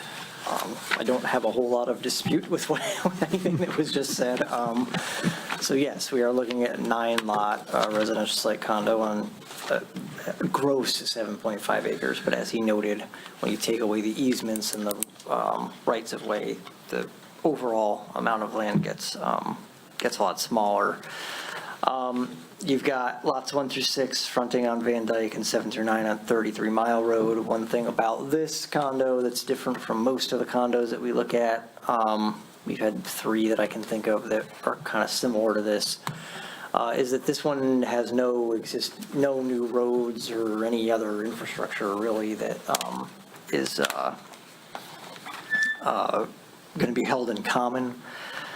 Because everything fronts on an existing road. So it's all going to go straight out to the roads that are already there. Site is vacant. It is zoned R1B. So we have that 20,000 square foot lot size. The smallest here, we have a few that are exactly 20,000 square feet. The largest is about a little over 30. And then we have 100-foot lot widths, and those are also met. I did note that we do require the provision of pedestrian ways or paying into the township fund. The plan doesn't indicate a sidewalk, so that's going to need to be discussed. Ultimately, street trees are going to be required for each lot, and that would be shown at the final condo approval. There's only 1 tree on the site right now, though, so replacement trees wouldn't be required in this case. There is a line along the back, and I couldn't quite tell if any trees in that line were actually on this property. There might be a couple, but at any rate, if those could be identified and preserved or noted for removal, that would be what we'd need to know. They are proposing to maintain stormwater by existing sheet flow. And we have the required information for preliminary condo approval. Again, this one is a little different just because they're not building a new road or a pond or anything like that. There's no common elements. So if you have any questions for me or for the applicant, please go ahead. All right. Back to commissioners. Any questions for Joe or the applicant? The applicant's representative.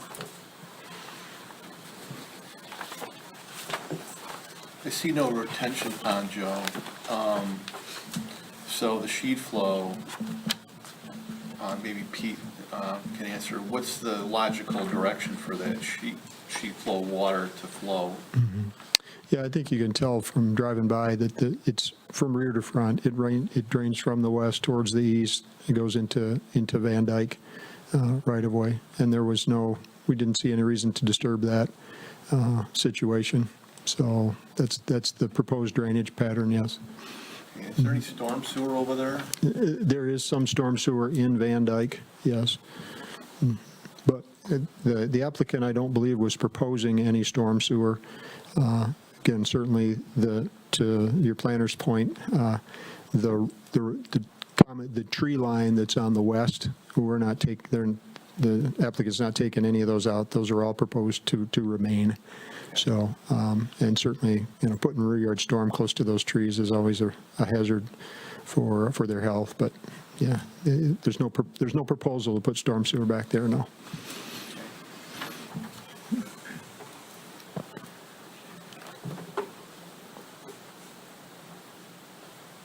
I have a question. I don't know which of you. You guys probably both have input on it.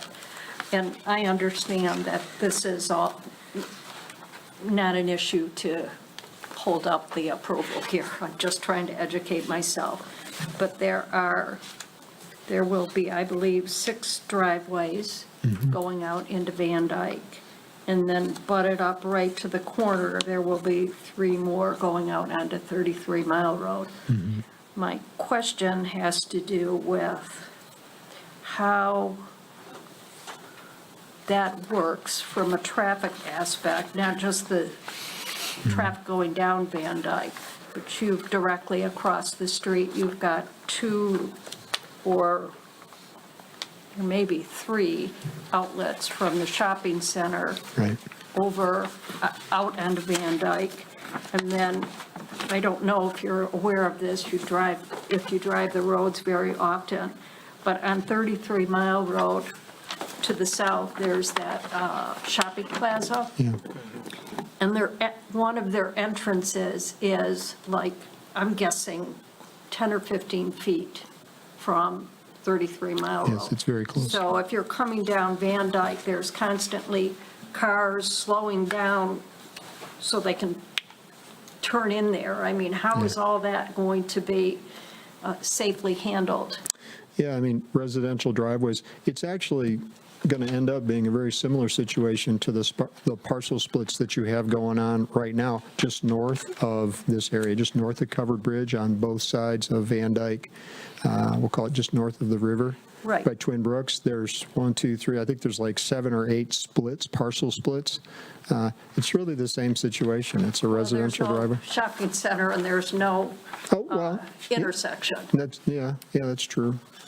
But again, there's no prohibition about a residential driveway. Like road to road, the Department of Roads, which Van Dyke is a Department of Roads road at this point, from road to road, there's minimum separations, but driveway to driveway, there's not. Okay. So as the applicant might move forward with a site condo, there might be a situation where there's a little bit of creative, maybe pairing driveways so that they're, instead of having all the driveways, say, on the south sides of the lots or all the driveways on the north sides of the lots, you could have a situation where you'd have one on the south, one on the north, so both driveways come out relatively close, and then there's a larger gap with no conflicts.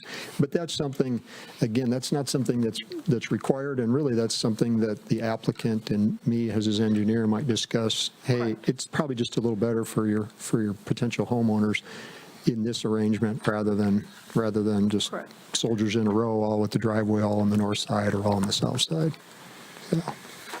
Anything else, Joe? No, I didn't really have anything to add. Thank you. You're welcome. I had a similar thought when I saw the plan of just the number of driveways going onto Van Dyke. Yeah. It's a very well-trafficked area. Yeah. I too was surprised that it wasn't, or that it was zoned residential. And I'll be straight up with you. He came in contemplating, it's like, look, why is that not commercial? And we actually have some sketch layouts for stuff that's not R1B. And, and I said, hey, don't forget where you're walking into. These guys have wrestled with rezonings in that area for quite a while. And he's like, well, all right, I can develop it as zoned. And so that's the route he chose to take rather than, again, we have a couple of, I don't know, I have a pretty sweet-looking duplex layout for that site, but it's not going to proceed. How far back will the houses be from the road? They'll probably set them fairly far back. Okay. Yeah. Again, the setbacks are actually on the drawing. I see that. But I think everyone's recognizing that they're going to want to set those, especially the ones that front Van Dyke are very deep. And so I'm quite sure they're just going to set those at least halfway back the lot. I think the aerial on the first page of the letter really provides some perspective. When you look at across the street at the shopping center over there, I mean, that's almost the same amount of land that we're going to be putting 9 houses on. So it's like a lot lower intensity than what's across the street. Is there any consideration, Pete, given to, like, I'll call it like a service drive, because those lots are like 300 feet deep, right? Mm-hmm. So it'd be basically a road that would parallel Van Dyke and would exit onto 33 Mile Road. So, it'd be somewhat of a choke point. Yeah, it was brought up it was brought up. There's some difficulties with that in your engineering standards, and, does it become a private road? It really does. And then all of a sudden you have a 60-foot right-of-way, you have storm sewer, you have the attendant costs of all of those things. So, yeah, it was discussed, but really for what's going on here, bringing a full private road with a turnaround or maybe you bring it in on the north and it comes out somehow on 33, but then it would have to be set back 200 feet from the 33 Van Dyke intersection. It got difficult, and it was like, no, that's not the right way to go with this site. All right, thank you for sharing. Hey, Joe, question on the pedestrian ways. I know typically when we get these, there's no sidewalks anywhere around, and it's kind of a default that they're going to pay into the fund. Yeah. I think in this case, especially since they just did that grant project to build that walkway to connect Fiddler's Cove, into town, do we have the ability to determine which one of those we want, or is it assumed, is it up to the developer? Because I think that'd be nice to include that walkway in this case, since it would connect to the existing. Well, they would have to go across the street. Yeah. No, if there's a sidewalk all the way across all the homes on Van Dyke and the ones on 33, then they could walk to the intersection to cross. Right. Isn't there Right, but they would have to cross Yeah. Van Dyke, yeah. Yeah. But there's a designated crosswalk there, I think. There's a park on 33 Mile as well, that it would be nice if the walkway was there for people who want to walk down to use the park behind the restaurant and party store. If I might speak to that, in our minds, it wasn't whether or not there should be sidewalks there. It was, would we put them in when the development is built, or would we wait and put them in as the houses are built? Because I think there should and there will be sidewalks through that section of Van Dyke. It's not a place that we would pay in a sidewalk fund, I don't believe. That would definitely not be my recommendation. But the idea would be, hey, those sidewalks would be installed as the houses are built, and they know exactly where the driveways are going to go. Fair enough. Yeah, I think that's reasonable, yeah.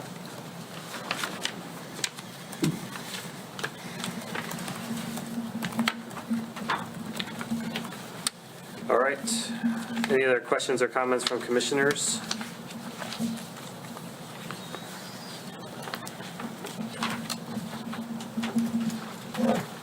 If not, is there a motion on the table?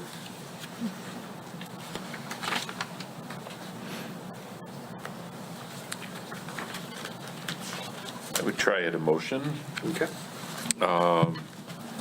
Motion to approve Royalton Pines site condo plan on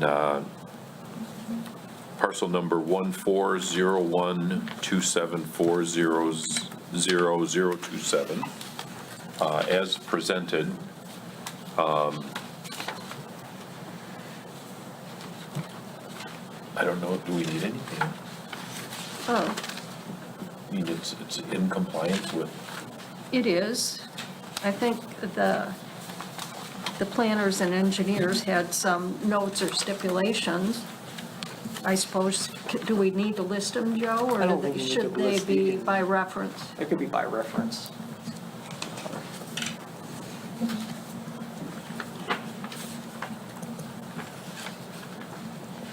I'm trying to remember, does one of the memos speak to the parcel splits having to be completed before final and all that jazz? Yeah, I think it's brought up in the engineering letter. But if it's a condo, you're kind of creating the parcels as you do it, so it's not really, There aren't any it's not as splits big a involved. deal as in the last one we were talking about, because you'll be establishing the parcels with the condo. One addition to your motion, David, this is preliminary site plan. Okay. Yes. I would offer one. Go ahead. Good. And that the preliminary approval include stipulations as outlined in the review letters from the township's planner and engineer, as well as any other ordinance and engineering requirements.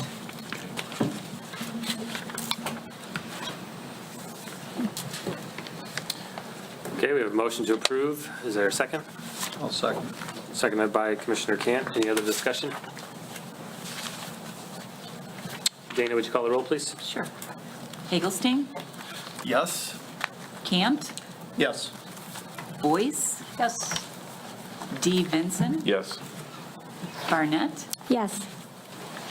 J. Vinson, Yes. Blaylock. Yes. Motion carries. Thank you very much. Thank you.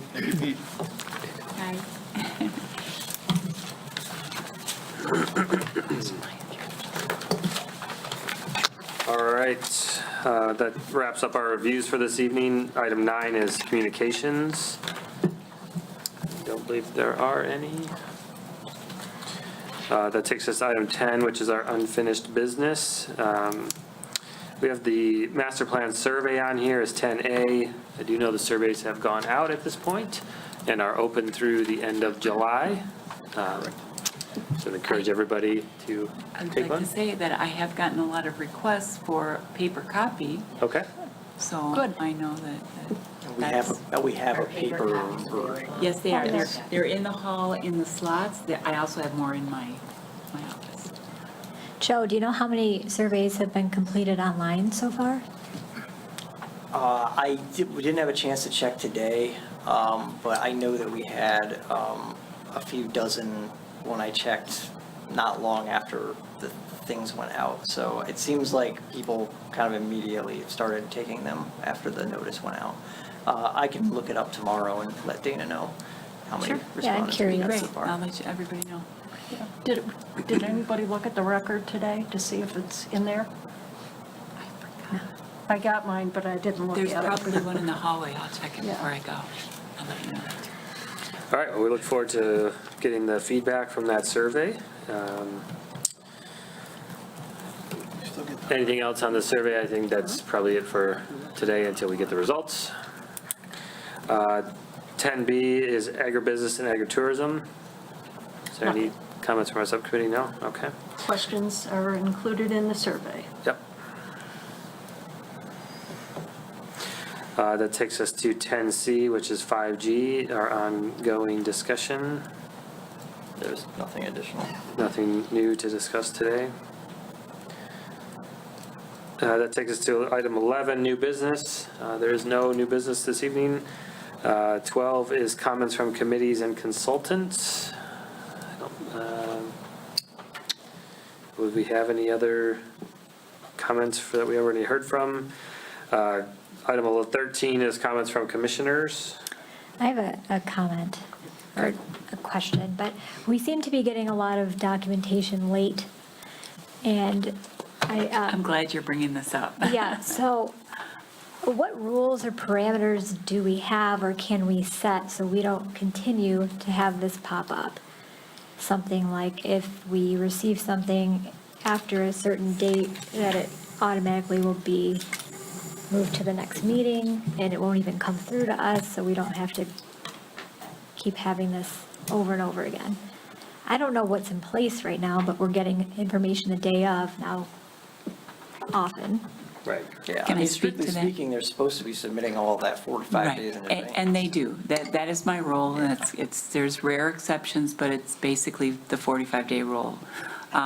What happens is, and has happened since I started, is once I send out Joe's review to the applicants, they see that there's something either missing from their review, or that they want to add if he's bolded it on his report. And I've either had them ask, can I just address that at the meeting? Yes. Can I, submit things late? I asked the supervisor about what the board's policy is. And it's less than ideal when you have less than that full week to review all of the information.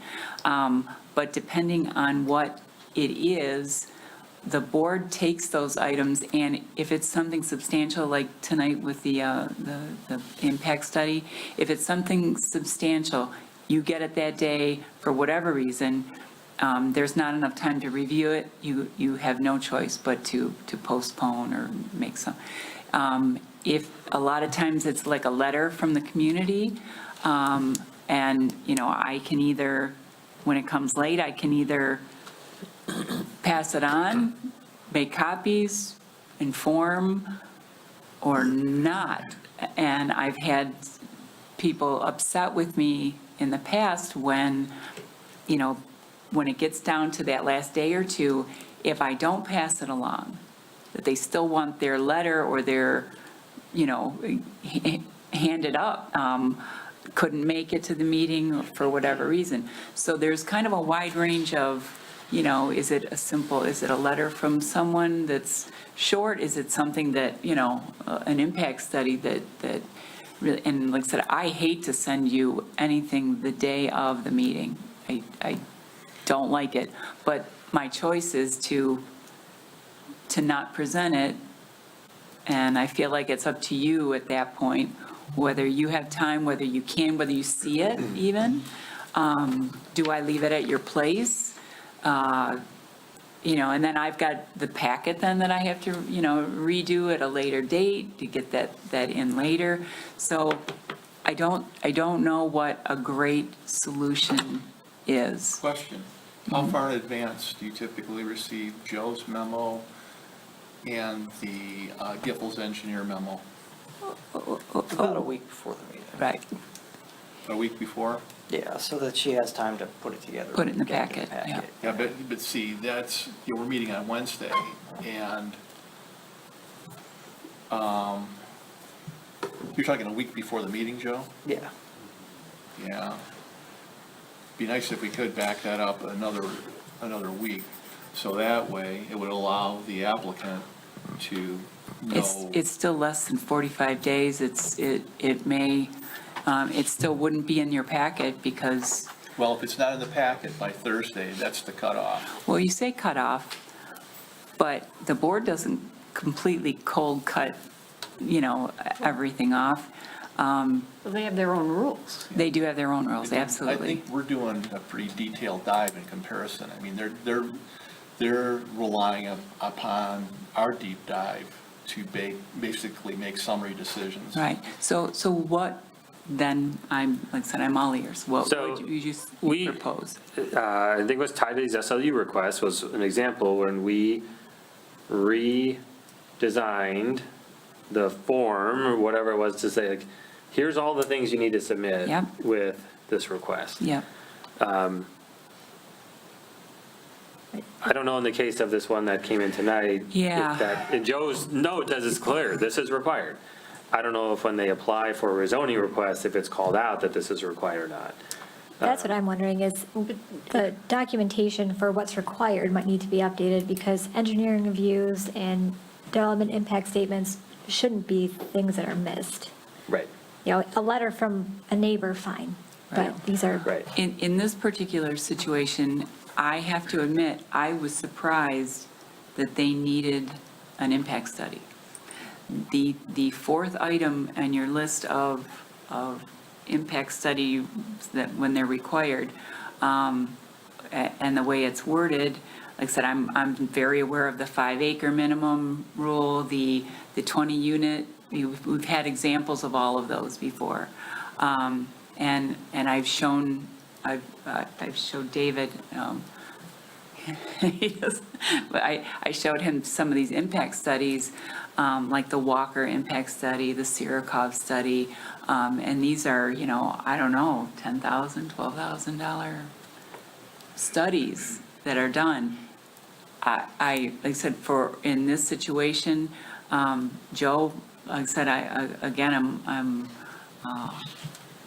I have to say I was surprised that I know anything that's not, now I know, as far as the master plan, but in what case would a rezoning ever be not a master plan deviation?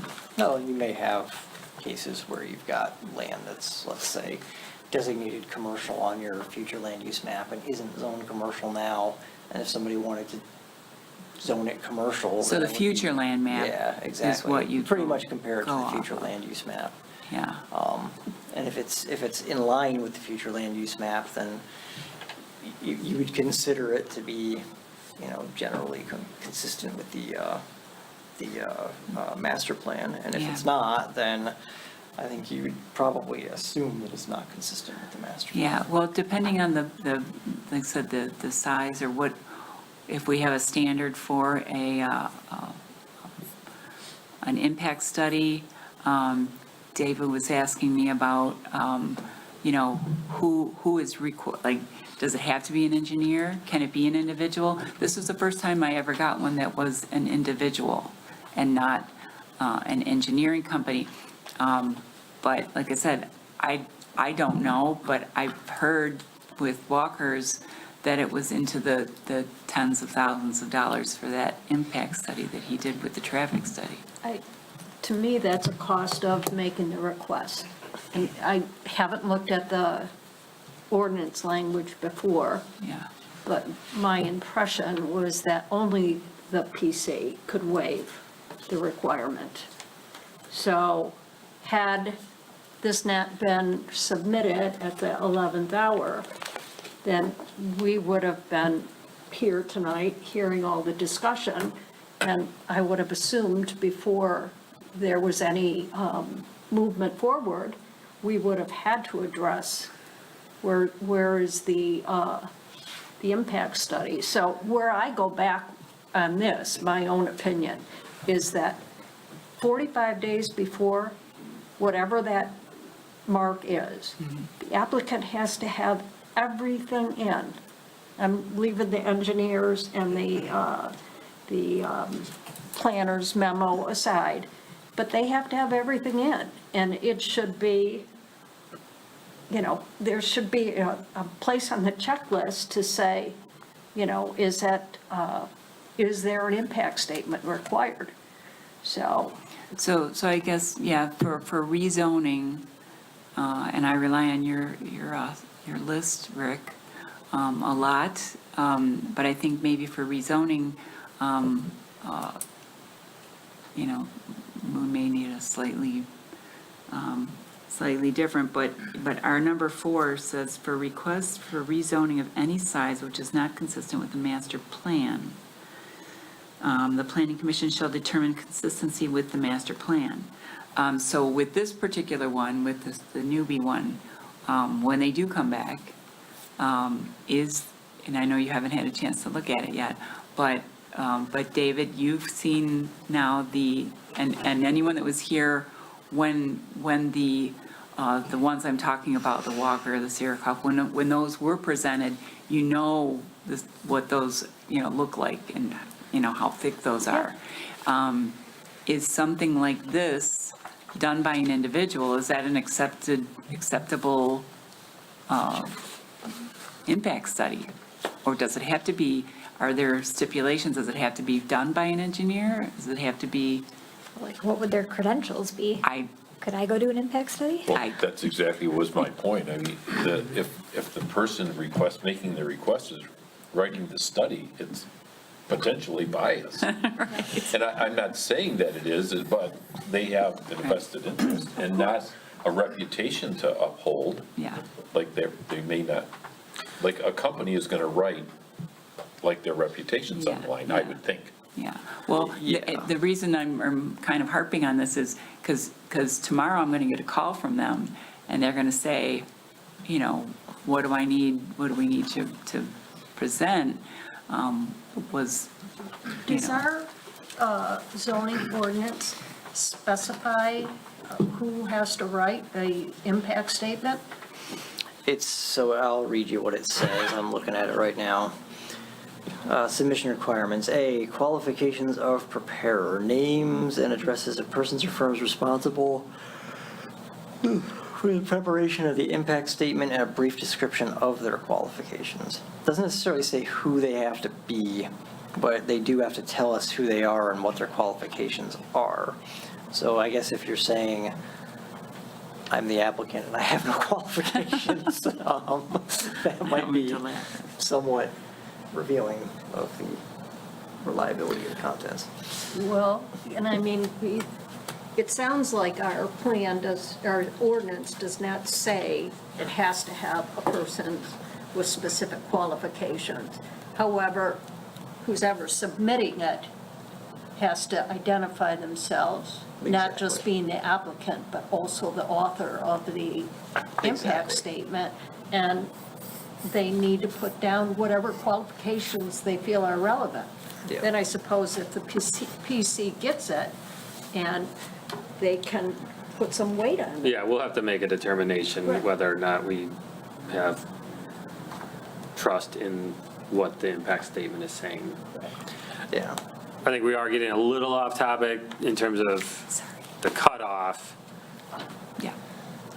And I agree with you. I think it needs to be 45 days because I think it's not just that it ends up in our packet, it's that the other parties like Joe, they need this information for their reviews. Right. So And let's I say- think that's why that is critically important. And if we need to go back and relook at the checklist or the application forms to better clarify that, then I think we should do that. All right. Yeah. I mean, if we were to submit a review 2 weeks before the meeting instead of one, and then someone turned around and gave us something 5 days later, that doesn't give us enough time to update our letter in Right. time to get it in the Yeah, packet. you're you right. know? It's kind of It's like just a- like, there's yeah. no, if Right. we don't have it up front, we can't comment Yeah. on it, Yeah. Right.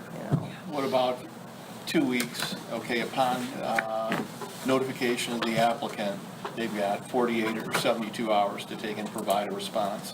Well, that's, kind of what Joe said, then how many? I think it just needs to be, I Still- think it's 45 days. Yeah, 45. I just, Okay, They're all not, right. they're not going to be able to put together an impact statement in 72 hours, so. Well, it's, I don't know how close this one Well- was. It was pretty close. I was Yeah. kind of surprised to have it. A qualified person's not going to be able to put an impact statement together. Well, and I mean, it's, the sorry thing is that if you get something like this, you want to read it and look at it to see what it has to say. Right. Right. So- I know, but and I'm not arguing, that's, I agree, 45 days. But the thing is that once they see Joe's review, they want to respond. I guess I have to tell them at that point, whatever response you have is going to have to happen. I suppose here they can at come to the meeting and articulate, Right. something. Yeah. And you're free to postpone the decision if you feel. well, but I don't even know that it belongs on the agenda. If those items have not been submitted, I don't think it should be on the agenda. I agree. So, There are lots of communities that will hold things off the agenda if they don't have a complete submission. Perfect. Yeah. That's right. We need all the information the Okay. Thursday prior. It's just too stressful. Agreed. Understood. No problem. And I'm not working. I should say, I'm working for myself. so right. Dana, do you think it warrants a review of the documents or forms that people have to request this, or is it clear we just need to Yeah. hold a stronger line? I think that's what's required. I would Okay. just make sure that, yeah. Well, and feel free to reach out to me if you need me to support you in that, but I think we would appreciate your assistance on this. No problem. I'll make sure it happens. Thanks, Mandy, for bringing that up. Any other comments from commissioners? If not, I move to adjourn at 8:13 PM. Is there a second? Second. Seconded by Commissioner Barnett. All in favor, say aye. Aye. Any opposed, nay? Okay, meeting adjourned.